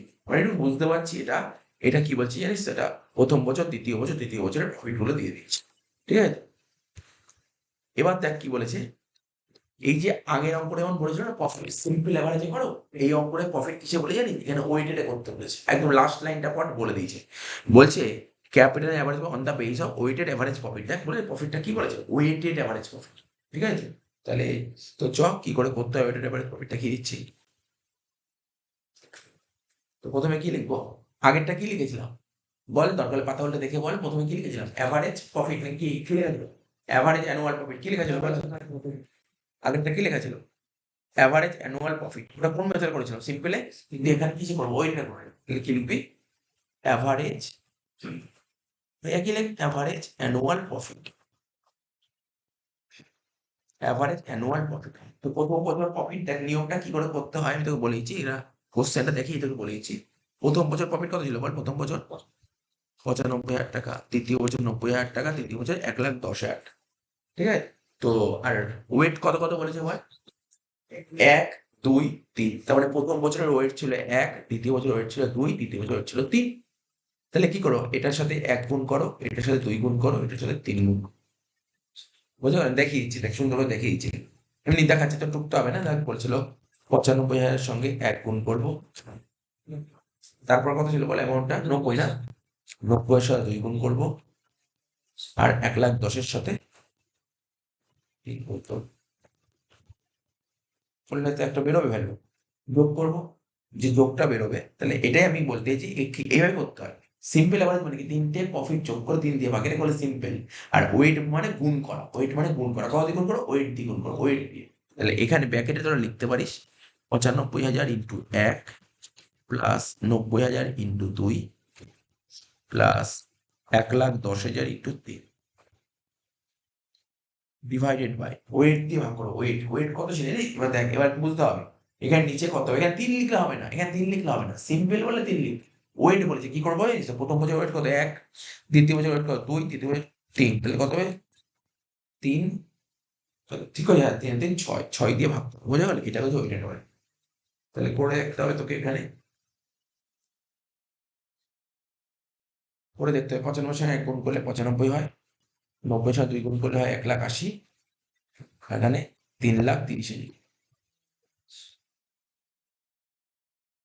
95,000 যোগ 1,80,000 যোগ 3,30,000 ডিভাইডেড বাই 6, কত হচ্ছে 1,08,33।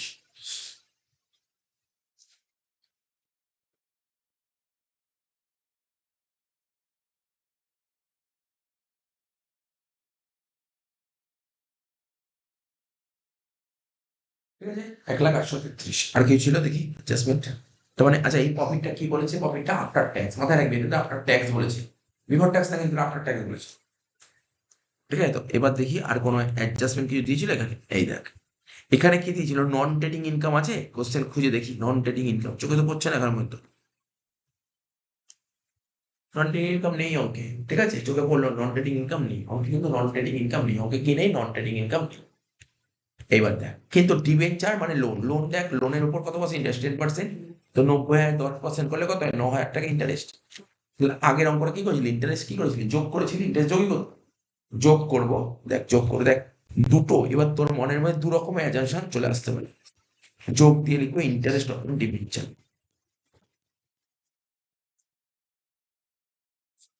কত? 1,00,000 9%। এবার খুব সুন্দর কোশ্চেন, এই যে 1,00,000 9%, 9,000 যে ইন্টারেস্টটা হলো, তাই তো? 1,00,000 9% কত? 9,000। এই ইন্টারেস্টটা আমি কি ধরতে চাইছি? এই যে এখানে 9,000 টাকা দিয়েছে, 9,000 টাকা কি ধরবো বলবো? বলতে পারবি এটাকে কি ধরবো? বিপদ ধরবো না আপনার ধরবো? ওটা 90,000 ছিল না, আমি তো 1,00,000 বলতে থেকে দিয়েছি। ঠিক আছে, ঠিক আছে, 90,000 9%, কত হচ্ছে? 8,100 টাকা। ঠিক আছে, দেখছি। ও, উল্টো দেখেছি, মানে উল্টো ভাবছিলাম, 1,00,000 9% ধরে দিই, উল্টো করে দিই। ঠিক আছে, 90,000 10%, 9,000। 90,000 10%, 9,000। এইবার দেখ, এখানে কিন্তু এক্সাম্পশনটা খুব ভাইটাল। ঠিক আছে, এখানে কি ধরবো, এবং যেটা ধরবো একটু জেনুইন রিজন হতে হবে। এই যে 90,000 10% কত হয়? 9,000 টাকা। এটাকে কি ধরবো? বিফোর ধরবো না আফটার ধরবো? 9,000 টাকাটা আমি এটাকে বিফোর ধরবো। কেন বিফোর ধরবো? কেন বিফোর ধরবো? দেখ, ব্যাপারটা বোঝার চেষ্টা কর, বুঝতে হবে কেন কেন আমি বিফোর ধরবো। আগের অঙ্কটা কি বললি? আগের অঙ্ক টাকাটা দিয়ে দিয়েছিল, আগের অঙ্করে টাকা দিয়েছিল, ওটাকে তুই বিফোর আফটার ধরতে পারিস, যা খুশি ধরতে পারিস। কিন্তু এখানে তুই টাকা বের করলি, এখানে তুই টাকা বের করলি, 90 এর উপর 10% চাপালি, তো এটা 9,000 টাকা বিফোর, এটা বিফোর। এখানে দেখ চাপার, দেখ ব্যাপারটা কি ছিল কোশ্চেনে? 90,000 টাকা লোন বলে দিচ্ছি নাকি? 90,000 টাকা লোন বলে 10% ইন্টারেস্ট, তো 90 এর উপর 10%, আমি এটাকে বিফোর ধরবো, আমি এটাকে বিফোর ধরবো, কারণ লোন তো নিয়েছিলাম। দেখ, ব্যাপারটা বোঝার চেষ্টা কর, আমরা যখন কারোর থেকে লোন নিই, তখন লোন নিচ্ছি 1,00,000 টাকা, 1,00,000 10% সুদ দিতে হবে 10,000 টাকা, 10,000 টাকা সুদ দিলাম ট্যাক্সের আগে, এটা বিফোর ট্যাক্স, এটা বিফোর ট্যাক্স। যদি বুঝতে খুব অসুবিধা হয়, আমি তোকে বলছি, আমি 1,00,000 টাকা লোন নিয়েছি, 1,00,000 টাকা লোন নিলে তার আমি মনে করছি 1,00,000 টাকা লোন নিয়েছি, তার 10% ইন্টারেস্ট দিতে হবে, কত? 10,000 টাকা।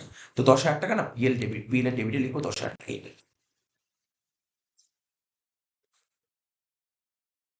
বিএল এর ডেবিট দিকে আমরা লিখবো কি? 10,000 টাকা ইন্টারেস্ট।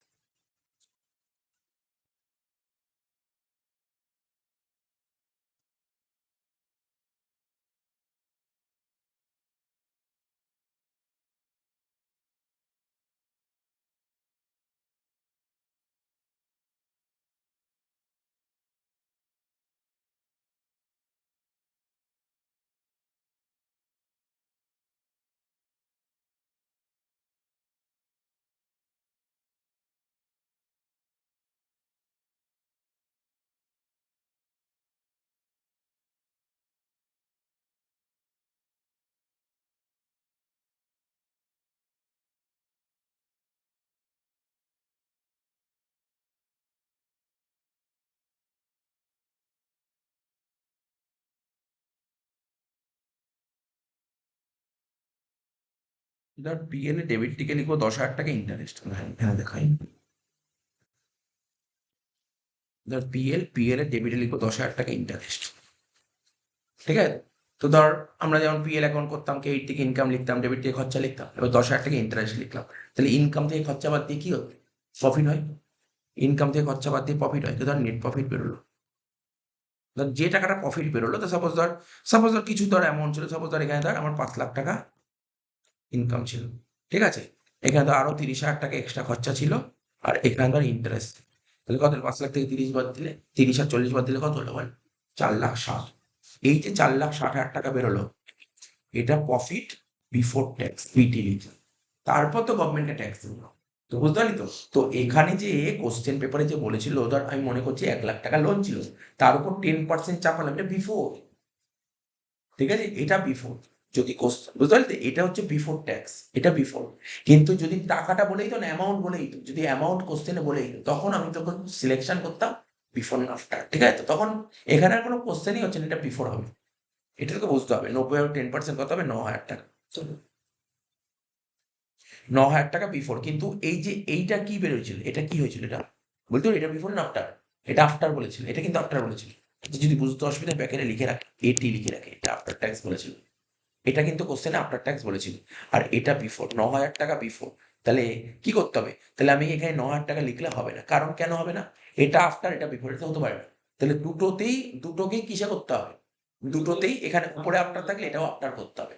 তাহলে 9,000 টাকা হচ্ছে, 9,000 টাকা হচ্ছে বিফোর, মানে গভর্নমেন্টকে ট্যাক্স দেওয়ার আগের ইন্টারেস্ট। তাহলে ট্যাক্স কত পার্সেন্ট বলেছিল? ট্যাক্স বল আমাকে কত পার্সেন্ট ট্যাক্স বলেছিল? 40%। তাহলে এই 9,000 টাকা থেকে যদি 40% বাদ দিস, যেটা হবে সেটা এখানে লিখ।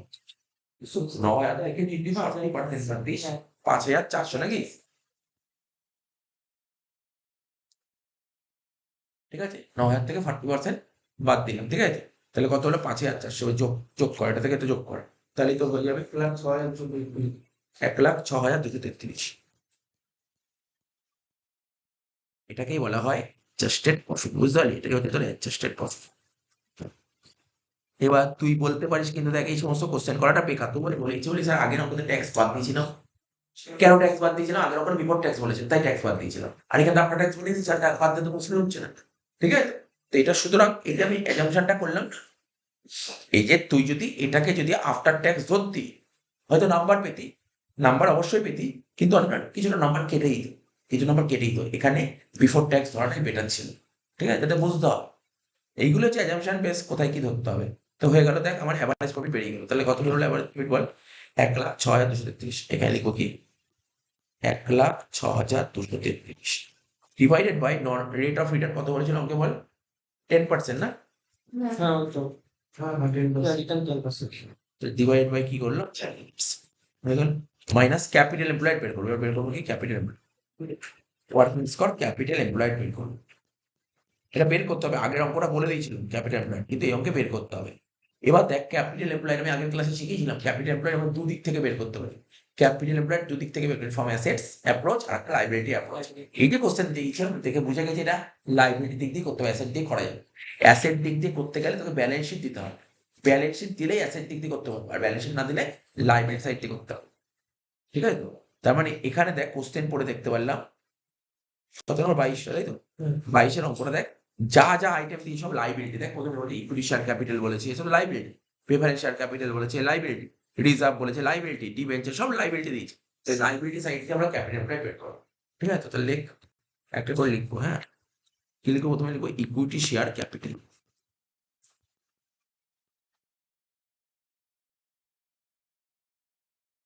কত ছিল? 6,00,000 টাকা না? তারপর কি ছিল? Preference share capital. লেখ প্রেফারেন্স শেয়ার ক্যাপিটাল।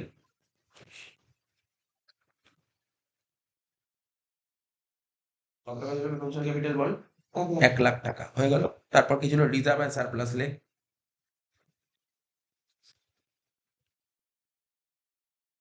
কত টাকা ছিল বল? দেখে দেখে বল। 90,000 টাকা। এগুলো মনে রাখতে হবে। হ্যাঁ, কিছু নেই, এই চ্যাপ্টারটা একদম সোজা চ্যাপ্টার, একদম সোজা চ্যাপ্টার। জাস্ট তুই নিয়ম মনে রাখবি, অঙ্ক নেমে যাবে, কিচ্ছু নেই। মাথা খারাপ হয় প্রফিটে গিয়ে, ওইখানটা একটু ছোট্ট মাথা খারাপ, আর মাথা খারানোর জায়গা নেই এখানে। এ তো ক্যাপিটাল প্লেট প্রতিটা অঙ্কেই হবে, এর বাইরে কোনো ফর্মুলাই হবে না। ঠিক আছে তো?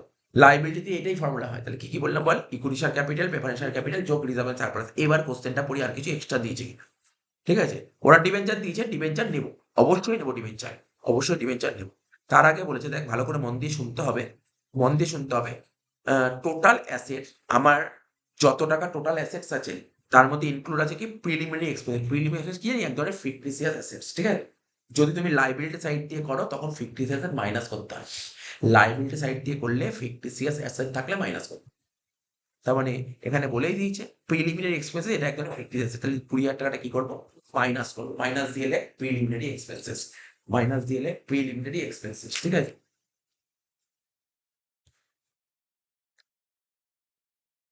মাইনাস দিয়ে প্রিলিমিনারি এক্সপেন্সেস কত টাকা? 20,000 টাকা না?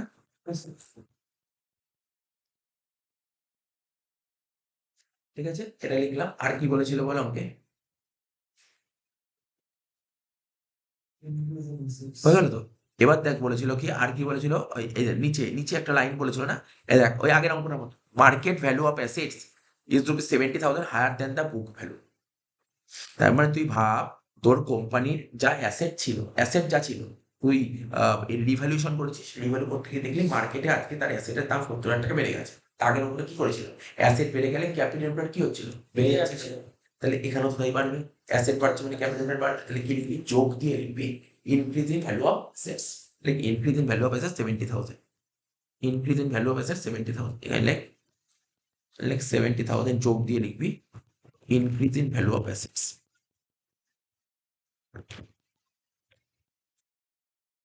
লাস্ট একটা লাইন আসবে, ডিবেঞ্চার, ডিবেঞ্চার থাকলে মানে লোন থাকলে নিতে হবে, 10% ডিবেঞ্চার ছিল না, যোগ দিলে 10% ডিবেঞ্চার 90,000 টাকা।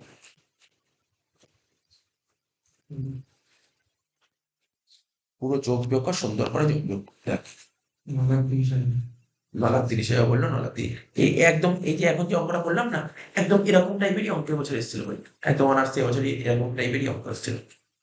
ঠিক আছে, 9,30,000, 9,30,000।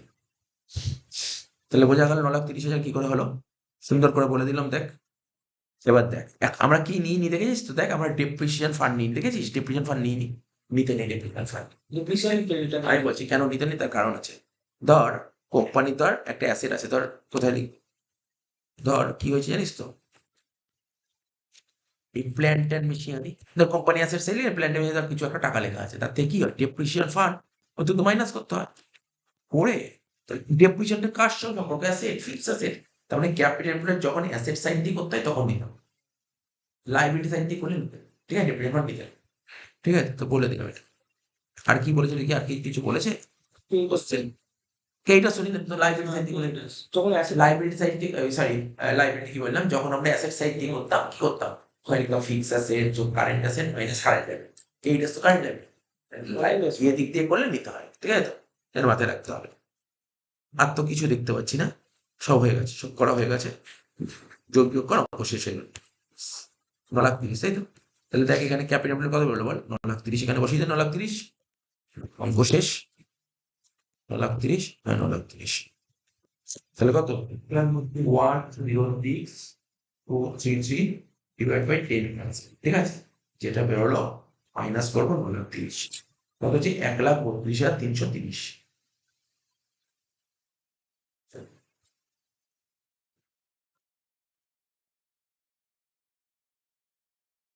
ঠিক আছে, এটা হলো 1,32,330, দেখছি পরে বলছি, 1,32,330, তাহলে বোঝা গেল এটা কি বললাম কটা।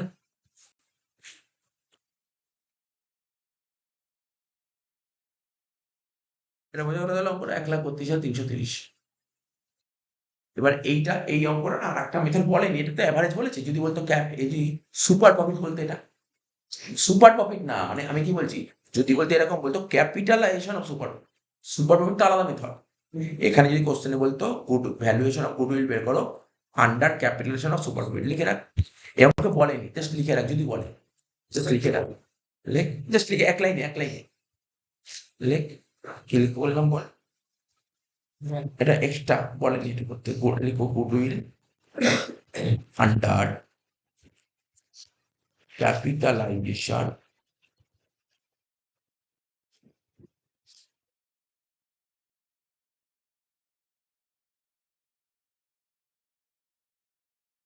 Goodwill under capitalisation of super profit, ঠিক আছে, এটা বের করার নিয়ম কি, একটাই ফর্মুলা, দেখ সুপার প্রফিট, দেখ লিখলাম কি super profit divided by rate of return, বেশ এটাই হচ্ছে formula, super profit by rate of return. এবার সুপার প্রফিট বের করার ফর্মুলা তো কোনো ব্যাপার না, কিছুক্ষণ আগেই শিখালাম, তাই না, নিচে লিখবো এক লাইনে লিখবো সুপার প্রফিট বের করার ফর্মুলা, সুপার প্রফিট বের করার ফর্মুলা কি ছিল বল, অ্যাডজাস্টেড প্রফিট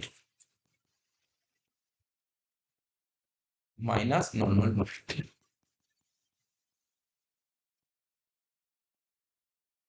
কত বের করলাম বল, কি বের করলাম, 106,233, মনে পড়ছে, দেখ বের করলাম কত, 106,233, ঠিক আছে, 106,233 অ্যাডজাস্টেবল বের করলাম। আর নর্মাল প্রফিট কোনটা, ক্যাপিটাল এমপ্লয়েডের উপর হয়, ক্যাপিটাল কত ছিল বল, ক্যাপিটাল মানে 9,30,000, 9,30,000, তাই তো? এর উপর কত পার্সেন্ট বল? 10%, 9,30,000 10%, 93,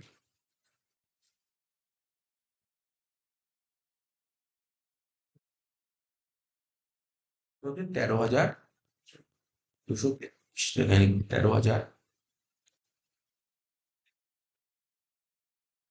এখানে 13,233 ডিভাইড বাই 10%, 1,32,330। আগেরটা কত মিনিট? দুটো মেথডে সেম অ্যান্সার বেরোবে, বুঝলি তো? অ্যাভারেজ প্রফিট করলেও যা অ্যান্সার বেরোবে, সুপার প্রফিট করলেও সেম অ্যান্সার, ঠিক আছে? তো হয়ে গেল, এই অঙ্কটা হয়ে গেল। কি বলছে? Following information is extracted from the records of XYZ limited, calculate the value of goodwill as on 31/3/19। কি বললাম? অ্যাজ অন 31/3, এই বলেছে, ঠিক আছে? ঠিক আছে, কিভাবে প্রথমে তোকে ভ্যালু অফ গুডউইল বের করতে বলছে as on 31/3/19, equity share capital বলে দিয়েছে। দেখিস পুরো পয়েন্ট গুলো, দেখিস তো পুরো প্রেফারেন্স শেয়ার ক্যাপিটাল বলে সেম অঙ্কের মতন, দেখ আগের মতন। রিজার্ভ এন্ড সারপ্লাস বলে দিয়েছে, 12% ডিবেঞ্চার বলে দিয়েছে, ক্রেডিটার্স বলেছে, নন ট্রেড ইনভেস্টমেন্ট বলে দিয়েছে, প্রফিট বলেছে দেখ লাস্ট 3 বছরের, দেখ। কিন্তু আগের অঙ্কটা কি করলাম? প্রফিট আফটার ট্যাক্স বলেছিল না, এখানে এখানে বিফোর ট্যাক্স বলেছে, ঠিক আছে? ঠিক আছে তো? 1,60,000, 2,20,000, 2,40,000। নন ট্রেড ইনকাম বলেছে 6,400 থেকে, এই ব্যাকেটে দেখ সুন্দর করে বলেছে বিফোর ট্যাক্স। আমি এটাই বলছিলাম, আগের অঙ্ক কিছু বলেনি, এখানে বিফোর ট্যাক্স বলেছে। বলছে included in average of each of 3 years, ঠিক আছে? বলছে প্রফিটের মধ্যে ঢুকে আছে টাকা। তারপর বলছে কি ট্যাক্স বলেছে 40%, ফেয়ার রিটার্ন 12% বলেছে, বলছে গুডউইল বের করো on the 4 year purchase of super profit. এখানে কিন্তু ক্যাপিটালাইজেশন বলেনি। তাহলে এক একটা করে একদম পুরো আজকে যে ফার্স্ট অঙ্ক বললাম তার মতো লেখ, অঙ্কটা আরম্ভ কর, জেনারেল অঙ্ক, সুন্দর হবে, সুন্দর হবে, কোনো অসুবিধা নেই, কোনো কঠিন নেই। লেখ প্রথমে, লেখ কোন মেথডে করছি, লেখ goodwill under capitalisation of super profit method, লেখ গুডউইল আন্ডার ক্যাপিটালাইজেশন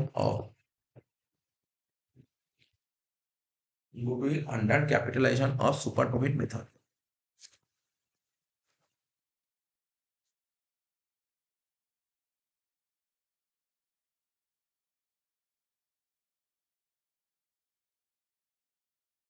লিখলাম গুডউইল আন্ডার ক্যাপিটালাইজেশন অফ, কি লিখলাম দেখিস? Goodwill under capitalisation of super profit method. এবার একটা করে স্টেপ করবো, লেখ স্টেপ 1, ক্যাপিটাল এমপ্লয়েড নিজেই করতে পারবি, আগে লাস্ট অঙ্ক যেটা করলাম যেভাবে করলাম। লেখ স্টেপ 1 দিয়ে লেখ ক্যাপিটাল এমপ্লয়েড। স্টেপ 1 কি লিখবো? ক্যাপিটাল এমপ্লয়েড, ঠিক আছে? তো কি লেখা ছিল বল আগের অঙ্কটার মতন? দেখে দেখে একদম পুরো সুন্দর ইজিলি করা যাবে। দেখলে একটা অঙ্কের একই টাইপের দিচ্ছে, তো কোশ্চেন পড়ে তোকে বুঝতে হবে এটা কোন দিক দিয়ে করতে হবে, অ্যাসেট না লাইবিলিটি। এখানে লাইবিলিটি অ্যাসেট দিয়ে করতেই পারবি না। অ্যাসেট দিয়ে করতে গেলে কি লেখা থাকবে জানিস তো? ওই লেখা থাকবে land and building, plant and machinery, furniture, এগুলো লেখা থাকতে হবে, এগুলো নেই তো। লাইবিলিটি দিক দিয়ে করতে হবে। তাহলে লিখবো কি? লেখ equity share capital. Equity share capital বলেছিল কত? 8 লাখ। তারপর কি ছিল বল? Preference share capital.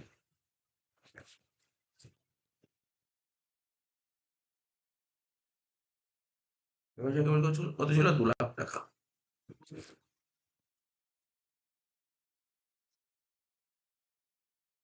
তারপর কি ছিল? রিজার্ভ এন্ড সারপ্লাস 90,000 টাকা, তাই তো?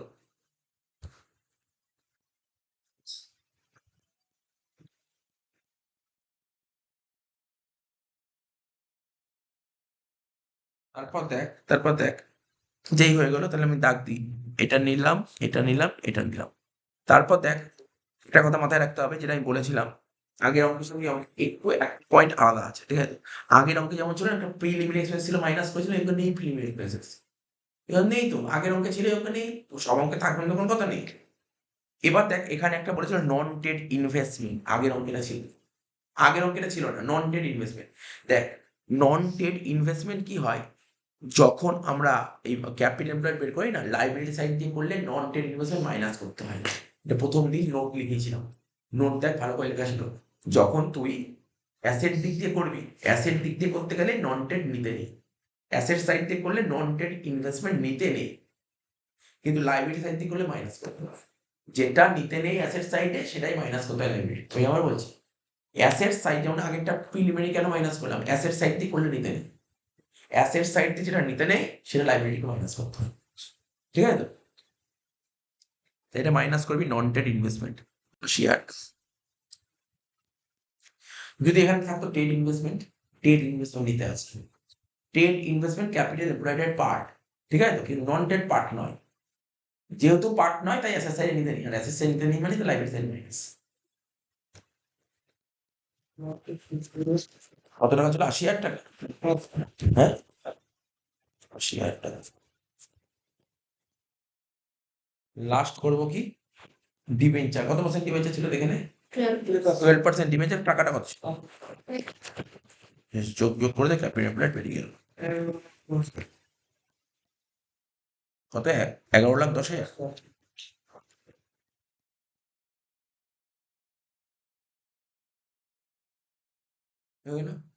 স্টেপ 1 হলো দেখ, স্টেপ 2 তে কি লিখবি? Normal profit. ক্যাপিটাল এমপ্লয়েড সোজা প্রতিটা অঙ্কে একই থাকবে, ক্যাপিটাল চেঞ্জ হবে না, ক্যাপিটাল প্রতিটা অঙ্কে সেম হবে, ঠিক আছে তো? Capital employed easy. এই গুডউইল ট্রিটমেন্ট থেকে কঠিন যদি কিছু থাকে সেটা হচ্ছে প্রফিট বের করা, অঙ্কের কোনো কঠিন নেই, এমনি টেন বুঝিয়ে। স্টেপ 2 দিয়ে কি লিখবো বল? Normal profit. কত পার্সেন্ট বলেছিল বল? 11,10,000 উপর 12% হলো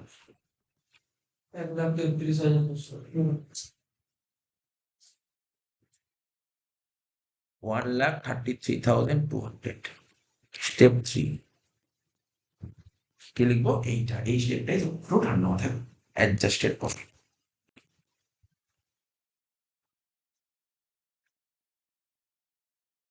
ঠিক আছে? স্টেপ 3টা বলেছিল অ্যাডজাস্টেড প্রফিট। তা প্রফিট কত বলেছে বল? ওরা তোকে 3 বছরের প্রফিট বলেছে, কত? আর একটা কথা, প্রফিটটা আগের অঙ্কটা কিসে করলাম? ওয়েটে। এই অঙ্কে কিসে করতে হবে? শিফটে। তো সিম্পল মানে 3টে যোগ করে 3 দিয়ে ভাগ, তাহলে 3টে যোগ করে 1,60,000, 2,20,000 আর 2,40,000 ডিভাইড বাই 3, তাহলে কি লিখবি? এরকম লিখবি average annual profit, average annual profit. আচ্ছা প্রফিটটা কিসে বলেছে বল? প্রফিট কিসে বলেছে? বিফোর ট্যাক্স, ব্র্যাকেটে লিখে রাখলাম বিটি, ঠিক আছে? তো টাকাগুলো একটু লিখে লিখে দেখা যাবে, 1,60,000, 2,20,000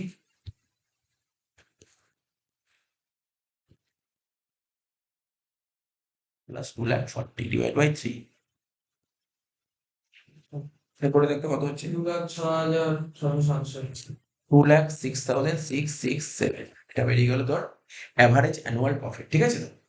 এবার তো তুই বুঝতেই পারছিস কি বলেছিলাম, যদি প্রফিটের মধ্যে নন ট্রেডিং ইনকাম থাকে তাহলে মাইনাস করতে হবে, আর ইন্টারেস্ট লোন থাকলে প্লাস করতে হবে। দেখ আছে, দেখ কোশ্চেন গুলো দেখ ভালো করে, দেখ আছে নন ট্রেডিং ইনকাম আছে, তাহলে দেখ এখানে কি বলছে প্রফিটের মধ্যে কি আছে, শোন শোন প্রফিটের মধ্যে কি আছে দেখ, এই যে 6,400 আনবে, এ তো বিফোর ট্যাক্স বলে দিয়েছে, তাহলে তো কোনো চিন্তাই নেই, মাইনাস করবি। যদি আচ্ছা যদি এটা আফটার ট্যাক্স বলতো তাহলে বিফোরে করতে হবে, আফটার বললে বিফোরে নিতে হবে, ভালো করে বুঝবি কিন্তু এই যে কনফিউশন তৈরি হয়। এই যে প্রফিটটা কিসে আছে, এই প্রফিটটা কিসে আছে? বিফোর। নন ট্রেডিং ইনকাম কিসে বলেছে? বিফোর, কোনো সমস্যা নেই। যদি নন ট্রেডিং বলতো আফটার, তাহলে কি করতে হতো? ওই আফটারটাকে বিফোর নিয়ে যেত। এইগুলো তোকে মাথায় রাখতে হবে, এই যে সেম সব করাকে সেমে নিয়ে যেতে হবে, সেম, ঠিক আছে তো? এটা মাথায় রাখতে হবে। তাহলে মাইনাস দেবো কি নন ট্রেডিং ইনকাম,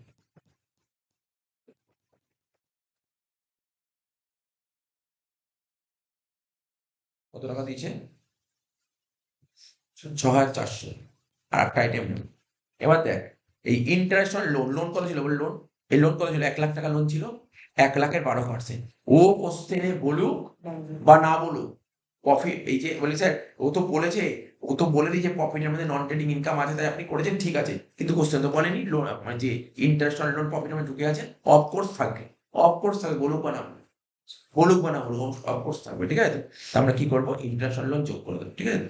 লেখ ইন্টারেস্ট অন লোন, কেউ যদি নাও নেয় তাদেরও রাইট, কেউ যদি না নেয় তাদেরও রাইট, ঠিক আছে? আর নিলেও রাইট, ঠিক আছে? নিলে মানে জেনুইন। কেন বলছি নিতে?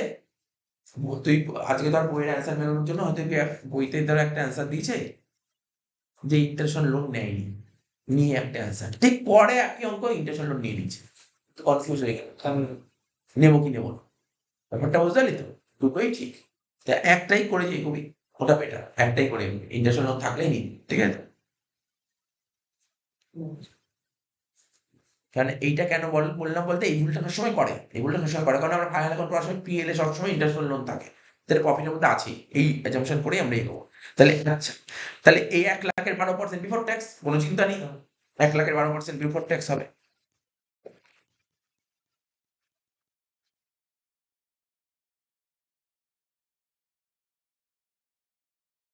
করে দেখা যাক কত হচ্ছে, 206,667 মাইনাস 6,400 প্লাস 12,000,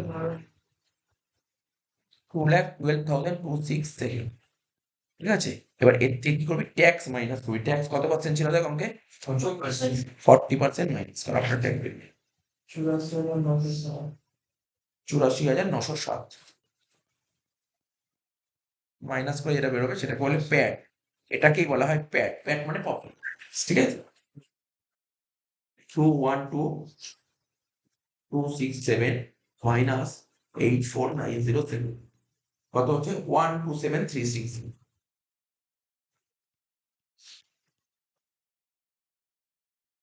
তাহলে বেরিয়ে গেল তোর, স্টেপ 3 বেরিয়ে গেল, স্টেপ 4 কর। স্টেপ 4 কি লিখবো, super profit.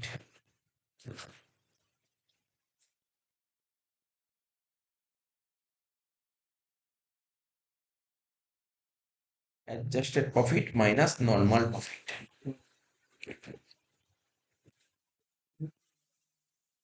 Adjusted profit minus normal profit, adjusted profit কত ছিল বল আমাকে, বের করলাম 127,360, আর নর্মাল প্রফিট বের করলাম কোথায়, 1,33,200, তাই তো বের করলাম 1,33,200।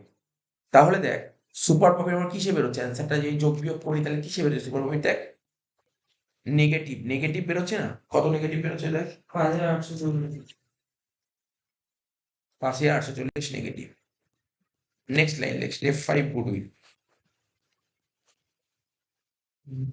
স্টেপ 5 লেখ গুডউইল ইজ নীল, ঠিক আছে, গুডউইল ইজ নীল, বুঝতে পারলি, গুডউইলটা নীল হবে, ওটা লিখতে হবে।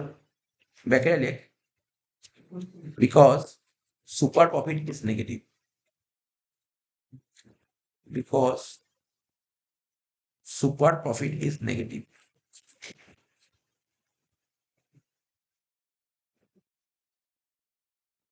সুপার প্রফিট যদি মাইনাসে বেরিয়ে যায় তাহলে গুডউইলকেও নীল হয়, ঠিক আছে তো। যে বিজনেসে সুপার প্রফিটই করতে পারি সেভাবে গুডউইল হবে না, ঠিক আছে, গুডউইল করতে গেলে সুপার প্রফিট হতে হবে। তা আগে যে কটা অঙ্ক করলি, 3টে অঙ্ক করলি, 2টো অঙ্ক করলি, 2টো অঙ্কই সুপার প্রফিট বেরিয়েছিল, সুপার প্রফিট হলেই গুডউইল হয়, ব্যবসায় প্রফিটই হয়নি তাহলে কি করে গুডউইল হবে, ঠিক আছে তো, এটাকে গুডউইল নেই, গুডউইল। দেখ কি বলেছে, সোজা অঙ্কচম, ঠিক আছে, বলছে from the following information given below calculate the value of goodwill by capitalisation of average operating profit, কি বলেছে, তো এসব কি বের করতে বলছে, ওরা বের করতে বলেছে ক্যাপিটালাইজেশন অফ অ্যাভারেজ অপারেটিং, মানে ক্যাপিটালাইজেশন অফ অ্যাভারেজ, লেখ, যেই মেথডটা বলে মেথডের নাম লেখ, লিখবি গুডউইল আন্ডার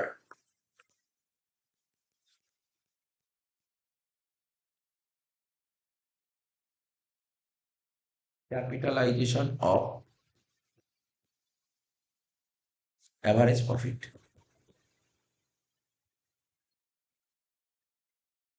আমরা কি শিখেছি বল, gross value of assets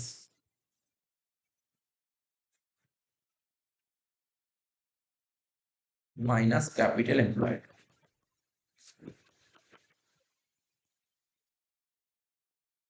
gross value of assets minus capital employed. Gross value of asset করে বের করতাম average profit by rate of return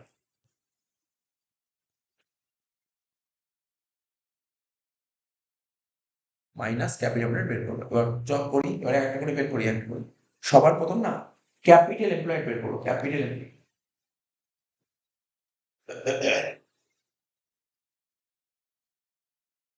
সবার প্রথম বের করবো কি, capital employed.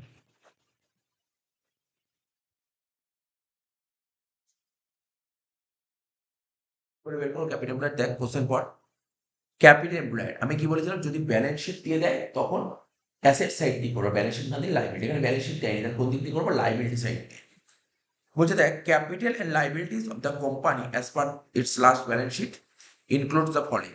Share holder fund দিয়ে দিয়েছে, ঠিক আছে তো? ডিবেঞ্চার মানে লোন দিয়ে দিয়েছে। এই যে শেয়ার হোল্ডার ফান্ডের সাথে যদি লোন যোগ করিস তাহলে ক্যাপিটাল এমপ্লয়ার, ঠিক আছে? তাহলে লেখা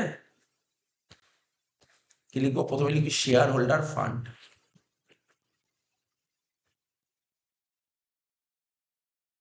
কত বলবো? Share holder fund 12,50,000। Share holder fund দিয়েছে কত? 12,50,000। ঠিক আছে, তখন কি দিয়েছে? লোন মানে ডিবেঞ্চার দিয়েছে, লিখ 7% ডিবেঞ্চার।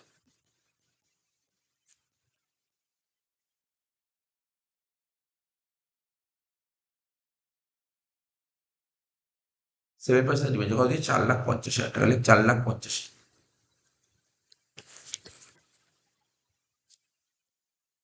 হ্যাঁ, তাহলে 12,50,000 সঙ্গে 4,50,000 যোগ করলে কত হচ্ছে? 17 লাখ টাকা। এটাই জেনারেলি ক্যাপিটাল এমপ্লয়েড। কিন্তু আর কি কোনো অ্যাডজাস্টমেন্ট দিয়েছে? পড়ে দেখতে হয়। দেখ, একটা অ্যাডজাস্টমেন্ট দিচ্ছে, এই যে বলছে ইট ওয়াজ ফাউন্ডেড ইন 1314, তাই তো? দ্য কোম্পানি পারচেস মেশিন, মানে 1913 কি 2013-14 সালে কোম্পানি একটা মেশিন কিনেছে 50,000 টাকা দিয়ে, ঠিক আছে? And charge the same against profit. এবং এই যে 50,000 টাকা দিয়ে কোম্পানি একটা মেশিন কিনেছে, সেটা প্রফিটের এগেন্স্টে চার্জ করে দিয়েছে। মানে প্রফিটের এগেন্স্টে চার্জ করেছে মানে, 2013-14 সালে কোম্পানি যখন প্রফিট অ্যান্ড লস খুলেছিল, ও প্রফিট অ্যান্ড লসের ডেবিটে লিখে দিয়েছিল প্ল্যান্ট অ্যান্ড মেশিনারি, যেটা একদমই ভুল। আমরা এই কোম্পানির যে অ্যাকাউন্টেন্ট,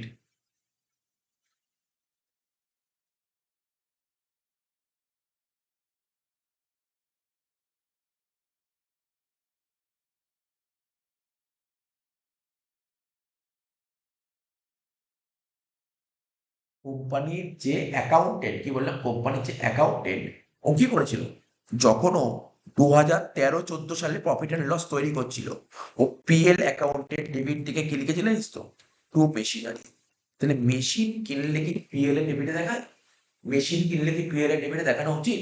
মেশিন কিনলে পিএল এর ডেবিটে দেখায় না, কারণ প্রফিট অ্যান্ড লস অ্যাকাউন্টে আমরা রেভিনিউ নেচার দেখাই, আর মেশিন কেনাকে বলা হয় ক্যাপিটাল নেচার। ক্যাপিটাল নেচার কখনো প্রফিট অ্যান্ড লসে দেখাতে নেই। তো ওটা দেখি তো ভুল করেছিল, দেখা তো উচিত নয়। কি বললে বুঝতে পারলি তো? এটা ভুল করেছিল। তার মানে 50,000 টাকা অ্যাকাউন্টেন্ট পিএল এর ডেবিট লেগেছে, এটা ভুল করেছিল, মাথায় রাখবে। The company charge depreciation 20% on written down value method. দেখানো উচিত কি ছিল? পিএল এর ডেবিটের ডেপ্রিসিয়েশন দেখানো উচিত ছিল, তা না করে মেশিন 50,000 টাকায় দেখিয়ে দিয়েছে। ডিবেঞ্চার ওয়ার ইস্যু প্রায়র, আর ডিবেঞ্চারটা ইস্যু করা হয়েছিল কবে? 13-14 সালে, ঠিক আছে তো? তাহলে এটাকে কি করতে হবে? এর জন্য কি করতে হবে? এই পার্টিকুলার এই অঙ্কটা করালাম এই এন্ট্রিটার জন্য।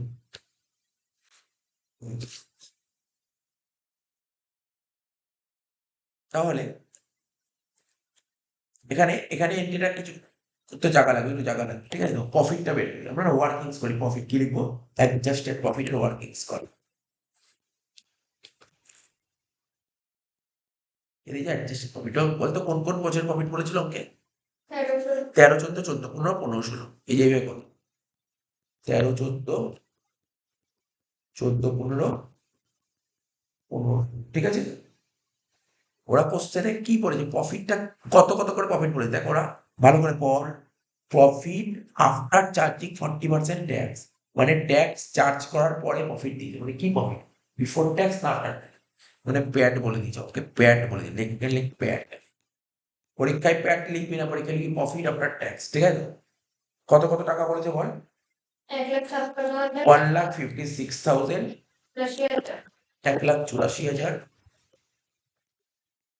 1,76,000 লিখে দিলাম। আমাকে বল, একটা মেশিন কেনা হয়েছিল কোন সালে? মেশিন কেনা হয়েছিল 13-14, 14-15 না 15-16? কত টাকা দিয়ে মেশিন কেনা হয়েছিল? 50,000। তাহলে কোম্পানি একটা 50,000 টাকা দিয়ে মেশিন কিনেছে। তো মেশিন কিনলে, মেশিন কেনাটা কি নেচার? ক্যাপিটাল নেচার নাকি revenue nature? Capital nature. Capital nature কখনো প্রফিট অ্যান্ড লসে লিখতে নেই। তো কোথায় লিখতে হয়? অ্যাকচুয়ালি এটা ব্যালেন্স শিটে আসে। ব্যালেন্স শিটে মনে কর, ব্যালেন্স শিটের যে অ্যাসেট সাইডে লিখতে হয়, ঠিক আছে? কিন্তু অ্যাকাউন্টেন্ট ভুল করে প্রফিট অ্যান্ড লসে দেখিয়ে দিয়েছে। তো দেখানোর ফলে কি হয়েছে, প্রফিট বেড়ে গেছে না কমে গেছে? কমে গেছে। কি করতে হবে, বাড়াতে হবে। কি লিখবি, মেশিনারি পারচেস, লেখ অ্যাড করবে কি মেশিনারি পারচেস।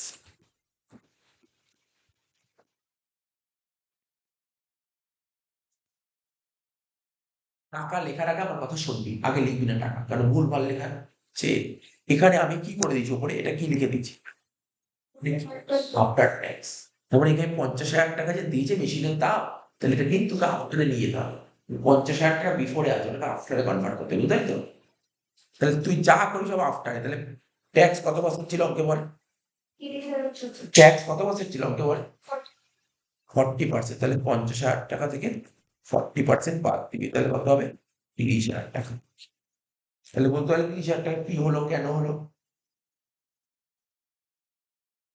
বল বোঝা গেল 30,000 টাকা কেন হলো, এটা বোঝা গেল। কমন সেন্স খাটাতে হবে, এবার শুধু করলে হবে না, কমন সেন্স খাটাতে হবে। কি করতে হবে, আর যদি তুই মেশিন কিনিস, মেশিন কিনলে কি করতে হবে, মেশিন কিনলে ডেপ্রিসিয়েশন হয়, মেশিন কিনলে ডেপ্রিসিয়েশন হয়। তুই তো মেশিন দেখাসনি, তুই তো মেশিন তো অ্যাসেট হিসেবে দেখাসনি, ভালো করে শোন, তুই তো মেশিন অ্যাসেট হিসেবে দেখাসনি। তা মেশিন যদি অ্যাসেট হিসেবে না দেখাস তাহলে ডেপ্রিসিয়েশন চার্জ করিস নি। তাহলে তুই এখন রেকটিফাই করলি 30,000 টাকা, তাহলে ডেপ্রিসিয়েশন চার্জ করতে হবে। তো ডেপ্রিসিয়েশন চার্জ করলে প্রফিট বাড়বে না কমবে? মাইনাস দিলে ডেপ্রিসিয়েশন,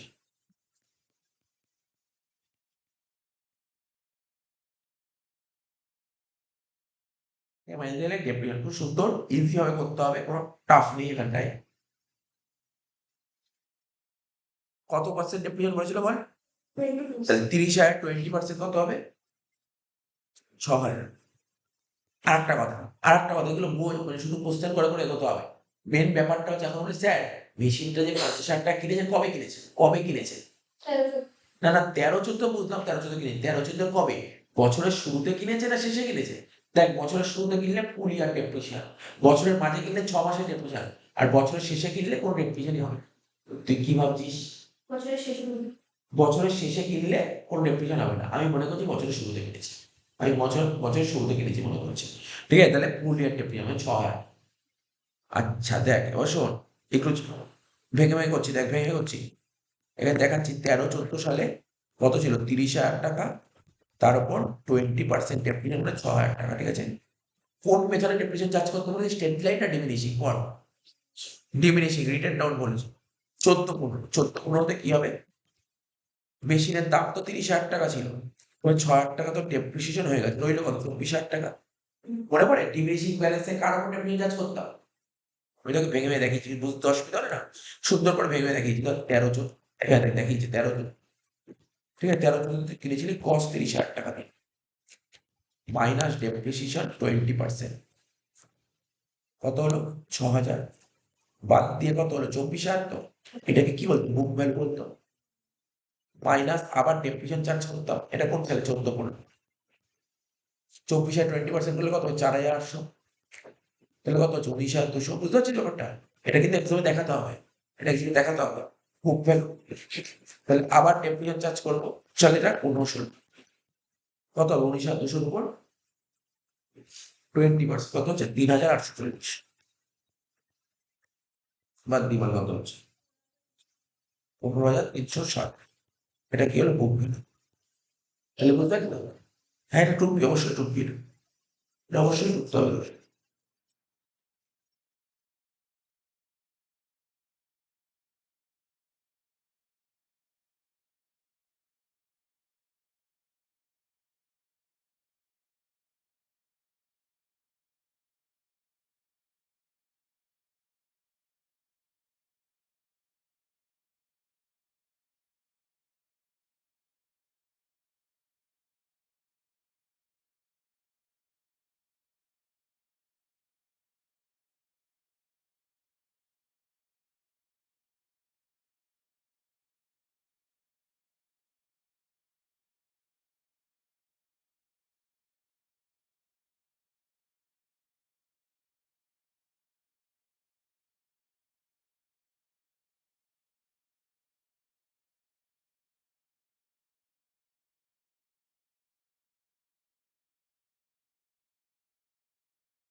পড়েছিস?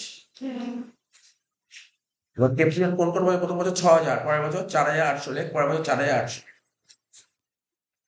তাই তো? নেক্সট ইয়ার ডেপ্রিসিয়েশন কত ছিল বল? তারপর বছর কত ছিল? 4,500 পর 3,840।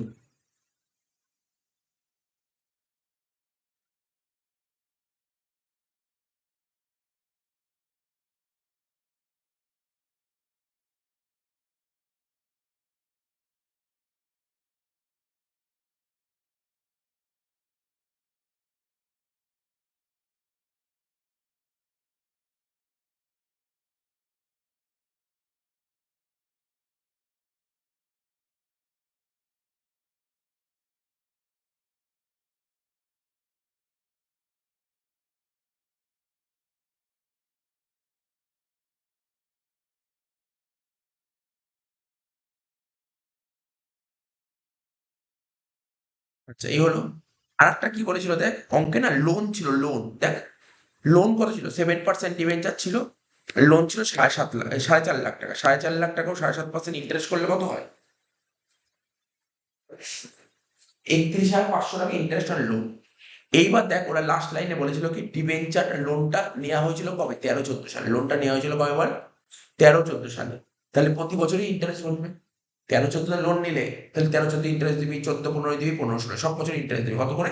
31,500 টাকা। আবার একই কথা বললো, ইন্টারেস্ট অন লোন কি করতে হয়? যোগ করতে হয়।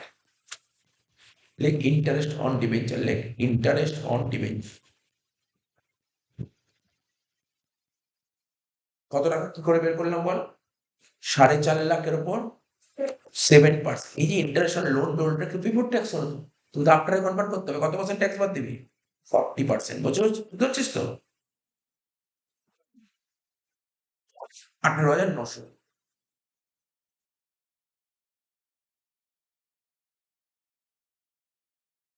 তাহলে প্রতিটি কত বছরে 18,900 করে হবে?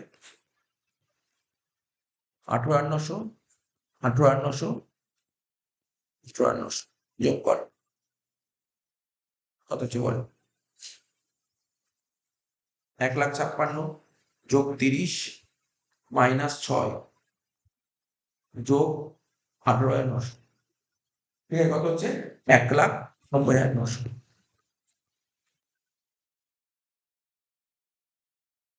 তারপরটা কর, 1,84,000 মাইনাস 4,800 যোগ 18,900, কত হচ্ছে? 1,98,100। লাস্ট 1,76,000 মাইনাস 3,840 যোগ 18,900, কত হচ্ছে? 1,91,060।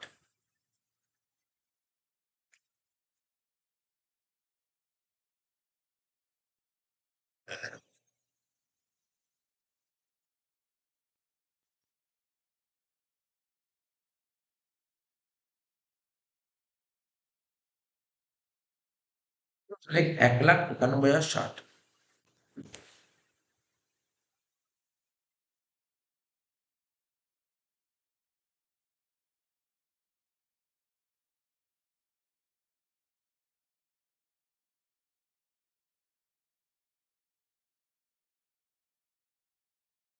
এটাকে বলা হয় অ্যাডজাস্টেড প্রফিট বা কারেক্টেড প্রফিট।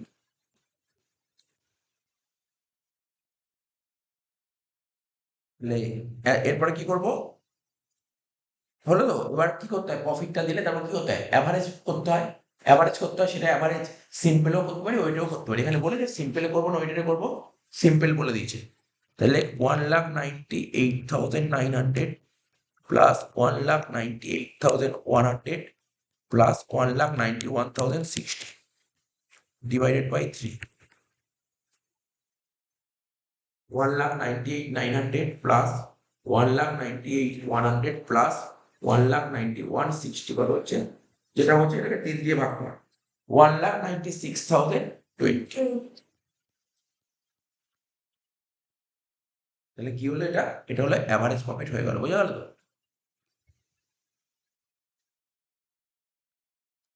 এবার দেখ, আমরা তো এখনো ক্যাপিটাল এমপ্লয়েডই বের করতে পারি, তাই না? ক্যাপিটাল এমপ্লয়েড বের করবো। দেখ, একটা কথা মাথায় রাখা, যে গল্পে আছে, এই গল্পটা বোঝা আছে। এতই তো হয়ে গেল 1,09,000। এটা বুঝতে পারি প্রফিটটা? এবার একটা গল্প বোঝার আছে, আমি তো ক্যাপিটাল এমপ্লয়েড বের করলাম, কি করছিস, কি ক্যালকুলেশন না কি ক্যালকুলেশন বল,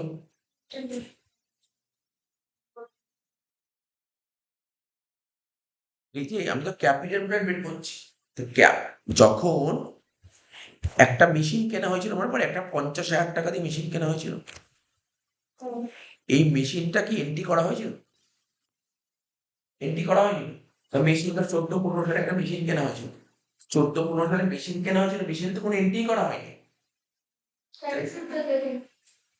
আচ্ছা 13-14 ছিল, আচ্ছা সরি 13-14তে একটা 50,000 টাকা দিয়ে মেশিন কেনা হয়েছিল, তো মেশিন তো দেখানোই হয়নি, তা মেশিন দেখানো হয়নি তাহলে মেশিন কিনেছি তো মানে কি মেশিনের ভ্যালু বেড়ে গেছে, মেশিনের ভ্যালু দেখাতে হবে দেখো, মানে কোম্পানি একটা 50,000 টাকা দিয়ে মেশিন কিনে 13-14 সালে, কিন্তু কোম্পানির অ্যাকাউন্টেন্ট সেই মেশিনটা দেখাইনি, তাহলে মেশিন যদি দেখাতো তাহলে কোম্পানির ক্যাপিটাল এমপ্লয়েড বাড়তো না কমতো, মানে কোম্পানি যদি মেশিনটা দেখাতো তাহলে ক্যাপিটাল এমপ্লয়েডে ইম্প্যাক্ট করতো কি করতো না। এবার বলছি কোম্পানি 13-14 সালে একটা মেশিন কিনেছে 50,000 টাকা দিয়ে, কিন্তু অ্যাকাউন্টেন্ট মেশিনটা দেখাইনি, অ্যাকাউন্টেন্ট মেশিনটা প্রফিট আর লসে দেখিয়ে দিয়েছে, ঠিক আছে, যেটা একটা ক্যাপিটাল এক্সপেন্ডিচার ছিল, যেটা ওর ব্যালেন্স শিটে দেখানো উচিত ছিল, যদি ব্যালেন্স শিটে দেখাতো তাহলে ফিক্স অ্যাসেট বেড়ে যেত, আর ফিক্স অ্যাসেট বাড়লে কি হতো, ক্যাপিটাল এমপ্লয়েড বেড়ে যেত, তো অ্যাকাউন্টেন্টটা দেখাই, তাহলে কি দেখাতে হবে তো, তাহলে দেখালে কি হবে, এখন ক্যাপিটাল এমপ্লয়েড বাড়বে না, তাহলে কি লিখবো, কোন টাকাটা লিখবো, 50,000 টাকা না, 50,000 টাকা কেমন লিখবি তুই, 50,000 টাকা 13-14 ছিল, তুই ক্যাপিটাল এমপ্লয়েড করছিস কোন দিন, একদম শেষ দিনে এসে, মানে শেষ দিন মানে কবে 15-16 করছিস, তুই ক্যাপিটাল এমপ্লয়েড করছিস কবে 15-16, তাহলে 15-16তে ভ্যালু কি 50,000 টাকা আছে, কত আছে,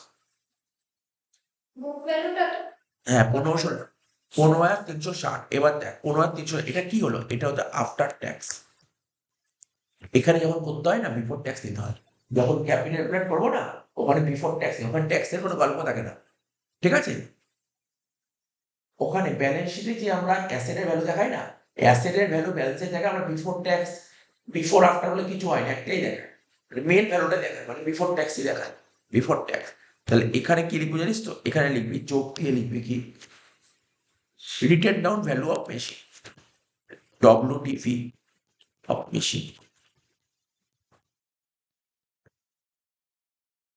তাহলে আমি আবার বলছি 15,360 ছিল কবে, 15,360 ছিল ট্যাক্স বাদ দেওয়ার পর, তাহলে ট্যাক্স দেওয়ার আগে কত ছিল,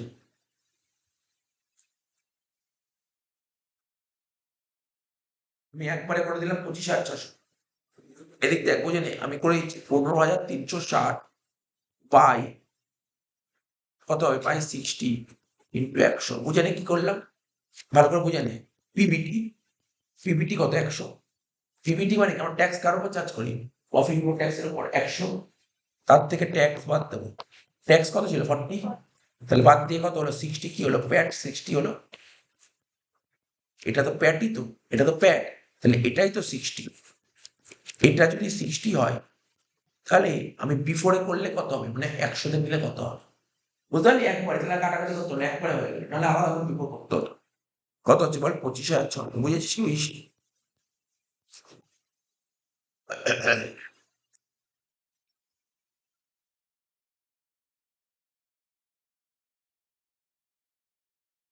তাহলে 25,600, তাহলে অ্যান্সার কত হবে, 17,25,600 টাকা,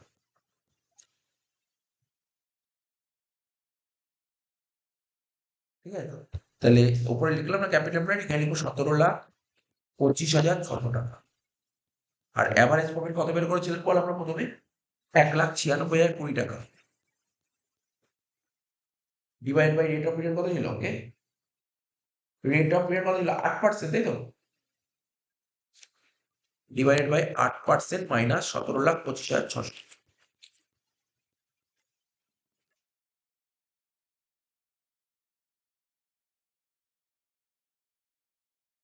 মাইনাস 17,25,600 কত হতে বাদ দিয়ে 7,24,650 হয়ে গেল, ঠিক আছে তো, শেষ হয়ে গেল, from the following information compute value of goodwill using capitalisation of average profit, কি বলেছে, ক্যাপিটালাইজেশন অফ অ্যাভারেজ প্রফিট, তাই তো, কি বলেছে শোন, ক্যাপিটালাইজেশন অফ অ্যাভারেজ প্রফিট, লেখ প্রথমে লেখ যেটা বের করতে বলেছে, 48 নম্বর সাব কি লিখবি ভ্যালুয়েশন অফ গুডউইল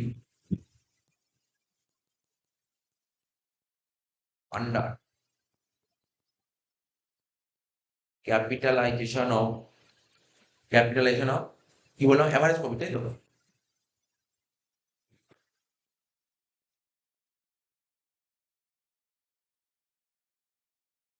তাহলে ফর্মুলাটা কি হবে ফর্মুলা লিখেছি আগেই লিখেছি তোমায় বলে ইচ্ছি দেখতে হবে না গ্রস ভ্যালু অফ অ্যাসেটস কি লিখবো gross value of assets minus capital employed এটা হচ্ছে formula gross value of assets minus capital employed ঠিক আছে gross value of assets minus capital employed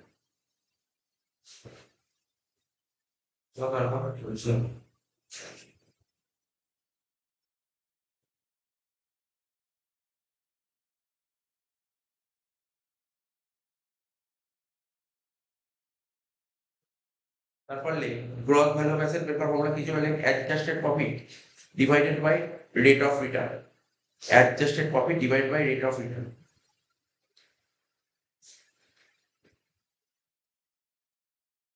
adjusted profit divide by rate of return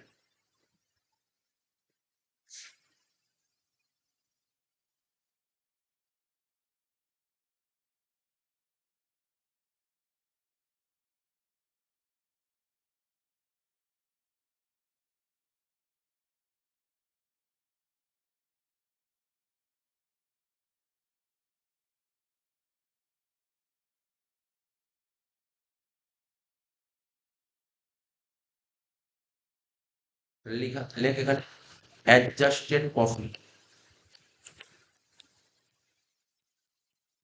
divide by rate of return ঠিক আছে তো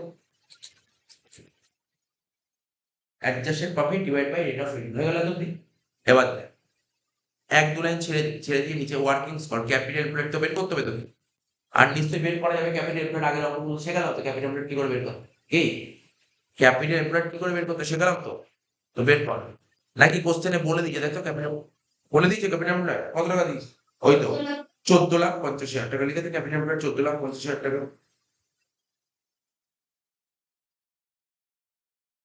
ঠিক আছে তুই বললি কত 14,50,000 তাই তো দেখ এখানে লিখছি ক্যাপিটাল এমপ্লয়েড শুনছিস মন দিয়ে শুনিস 14,50,000 যোগ 1,00,000 টাকা কেন 1,00,000 টাকা হবে পর লাইন পর কোশ্চেন পর আরে কোশ্চেন পড়লেই তো বুঝতে পারবি এই যে বলছি ডিভ্যালুয়েশন অফ অ্যাসেট আগের অঙ্ক তো বললি অ্যাসেটের ভ্যালু ডিভ্যালু হয়েছে অ্যাসেটের ভ্যালু ডিভ্যালু করে দেখতে অ্যাসেটের ভ্যালু বেড়ে গেছে তাহলে ক্যাপিটাল এমপ্লয়েড বাড়বে তাহলে 1,00,000 টাকা যোগ করে দে কত হলো বল 15,00,000 তাহলে এই যে এখানে কোথায় লিখবো এদিক টাকা দেখতে পাচ্ছিস তাই দেখ এখানে 15,50,000 বসিয়ে দিলাম তাই তো হ্যাঁ কি না কোনো ডাউট নেই এখানে ক্যাপিটাল এমপ্লয়েড বেরিয়ে গেল এবার কি বের করতে হবে একটা জিনিস বের করলাম অঙ্ক শেষ সেটা কি পুরো 10টা বা একটা পয়েন্ট বের করতে হবে সেটা কি অ্যাডজাস্টেড ফর্ম অঙ্ক শেষ অ্যাডজাস্টেড ফর্ম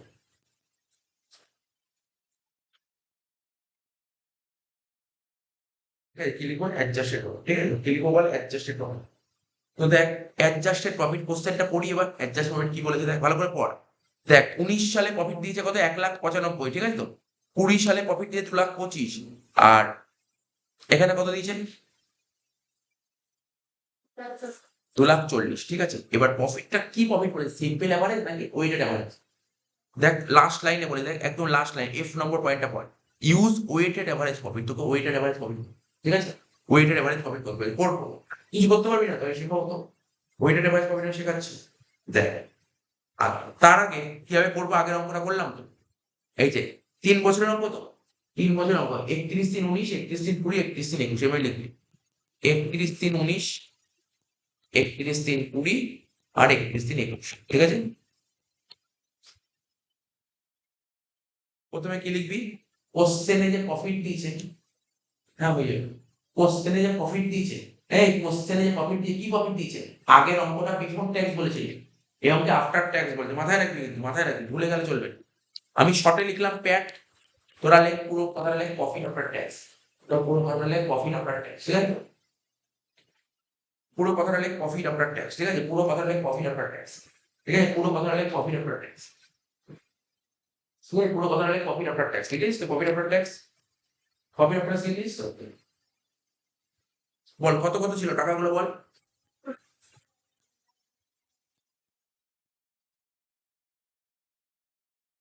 লিখে দিলাম।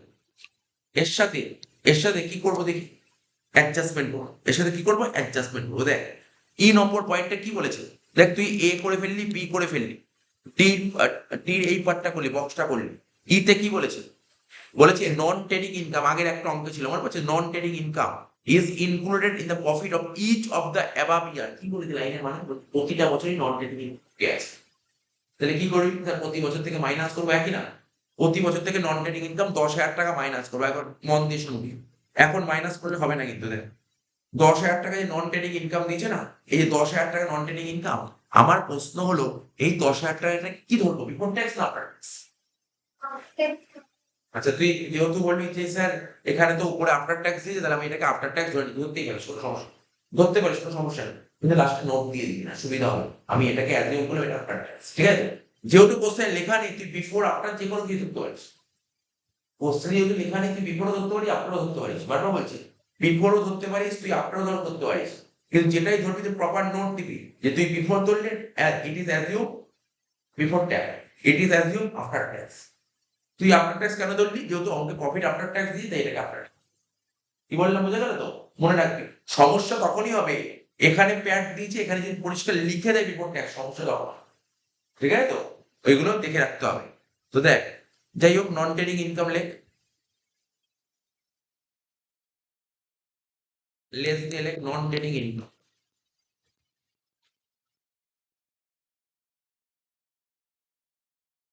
কত টাকা ছিল বল নন ট্রেডিং ইনকাম? 10,000 টাকা নন ট্রেডিং ইনকাম ছিল, এই তো 10,000 টাকা নন ট্রেডিং ইনকাম ছিল।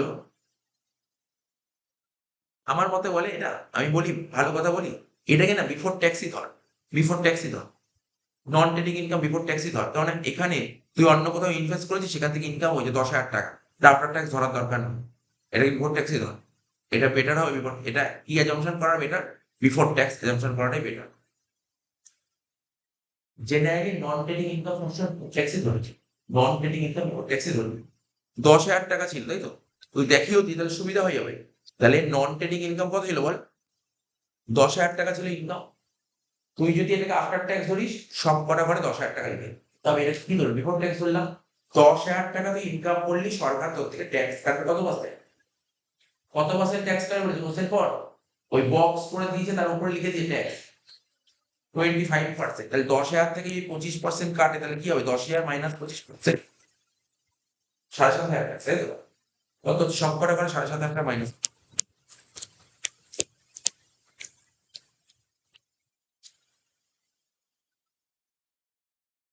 ঠিক আছে, সব কটা করে 7,500 টাকা মাইনাস কর।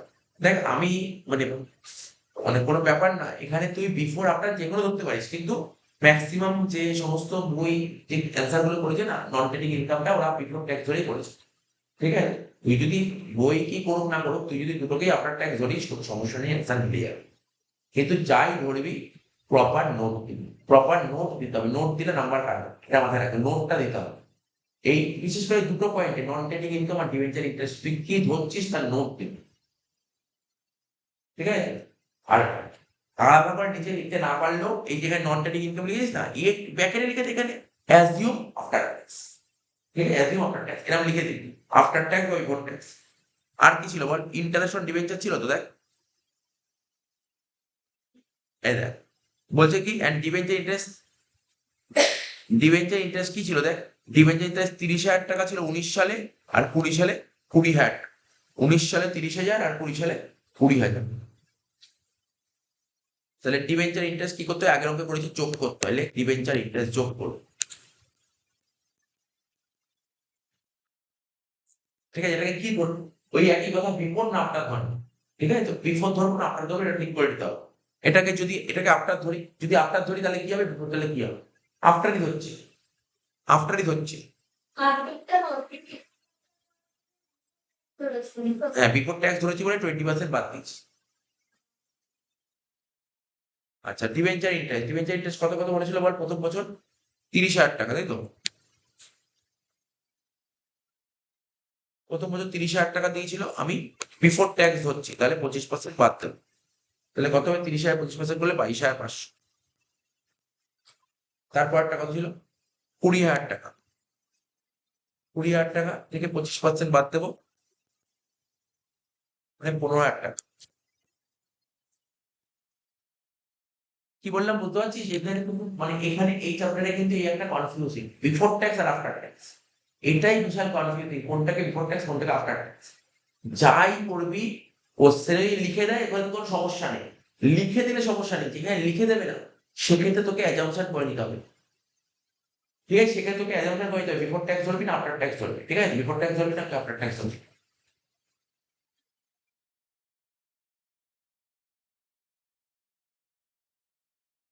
আর প্রথম বছর কত হচ্ছে? 2,10,000। তারপর বছর কত হচ্ছে?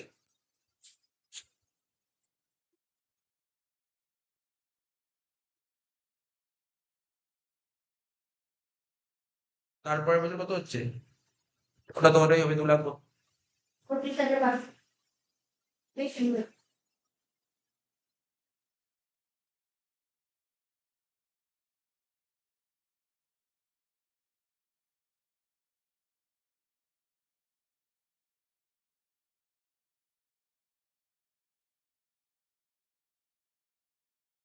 2,32,500, তাই তো?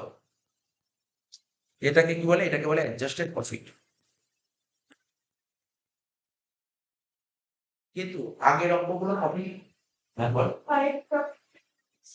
ওই আচ্ছা ঠিক আছে, কারেক্টেড প্রফিট লিখ, অ্যাডজাস্টেড প্রফিট লিখ।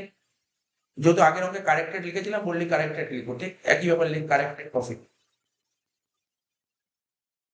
ঠিক আছে, কোনো সমস্যা নেই। এবার প্রশ্ন হলো আগের অঙ্কটা যে আমরা প্রফিটটা করলাম না, এই দেখ কোথায় কোথায় করলাম প্রফিটটা, এই দেখ কোথায় করলাম প্রফিটটা, এই এই যে অ্যাভারেজ প্রফিটটা বের করলাম, এটা কি করলাম? সিম্পল অ্যাভারেজে করেছি, এটা সিম্পল অ্যাভারেজ, ডাইরেক্ট করেছে।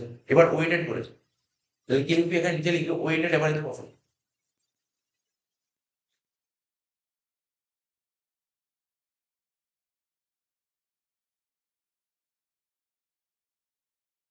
কিভাবে করবো জানিস? ওয়েটেড অ্যাভারেজ প্রফিট দেখ এখানে লিখছি, দেখ ভালো করে শোন, ইয়ার প্রথমে লিখলাম ইয়ার, তারপর লিখবো প্রফিট, তারপর লিখবো ওয়েট, তারপর লিখবো কোটা, কোটা কোটা, ঠিক আছে। ইয়ার কি কি ছিল প্রথম বছর বল? 31/3/19, 31/3/20, আর 31/3/21, ঠিক আছে। 19 সালে কত ছিল? 2,10,000, হ্যাঁ কি না?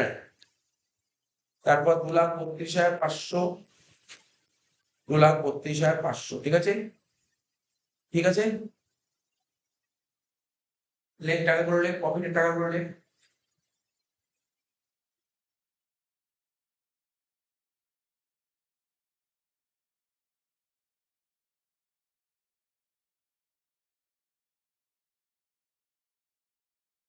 বুঝেছিস তো? এবার ওয়েটটা কি হয় প্রথম বছর? দেখ কোশ্চেনে বলেও দিয়েছিল ওয়েটটা কি, ওয়েট সম্পর্কে বলেছিল 1, 2, 3, অর্থাৎ প্রথম বছরে 1 নম্বর 1 ওয়েট, দ্বিতীয় বছরে 2 ওয়েট, তৃতীয় বছর 3 ওয়েট। তাহলে এটা কত হবে? 2,10,000, এটা হবে 4,64,500 নাকি রে? 4,64,500, ঠিক বললাম? 4,65,000, 4,65,000 হচ্ছে। আর লাস্ট টাইমটা হবে 2,32,500 কত হচ্ছে? 6,97,500। 2,10,000 সঙ্গে 1 গুণ করে 2,10,000 হচ্ছে, ঠিক আছে তো? 2,32,500 সঙ্গে 2 গুণ করলে 4,65,000 হচ্ছে, আর 2,32,500 3 গুণ করলে 6,97,500 হচ্ছে টোটাল কর।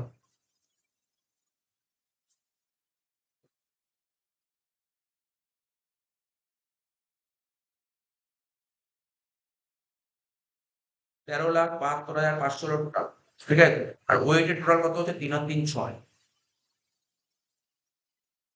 ঠিক আছে, 3,3,6 হয়ে গেল। করে দে। 13,72,500 কে 6 দিয়ে ভাগ করলে কত হচ্ছে? 2,28,750, ঠিক আছে, হয়ে গেল। এটা হচ্ছে প্রফিট। এই প্রফিটটাই উপরে লেখ, এই যে লিখেছিলাম না, এখানে লিখবি 2,28,750 divide by rate of return কত পার্সেন্ট বলেছিল? 12.5।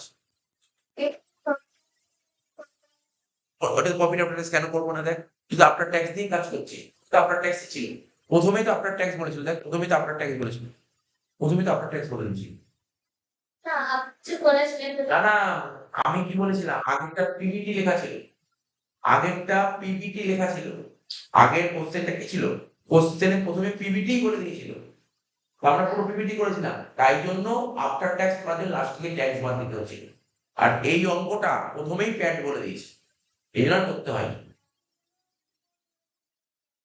না কোনো প্রবলেম নেই।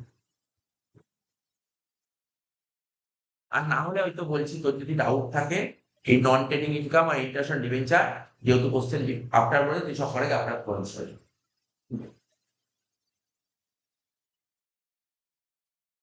সেটা কত হলো, ক্যাপিটাল প্ল্যাট কত ছিল, 15,50,000। আমি পরে শেষ করে দেবো। 12.5% ছিল, তাহলে কত হচ্ছে, 18,30,000। 18,30,000 মাইনাস 15,50,000, 2,80,000। এটাই হচ্ছে অ্যান্সার। এই অঙ্কটা পাইনি।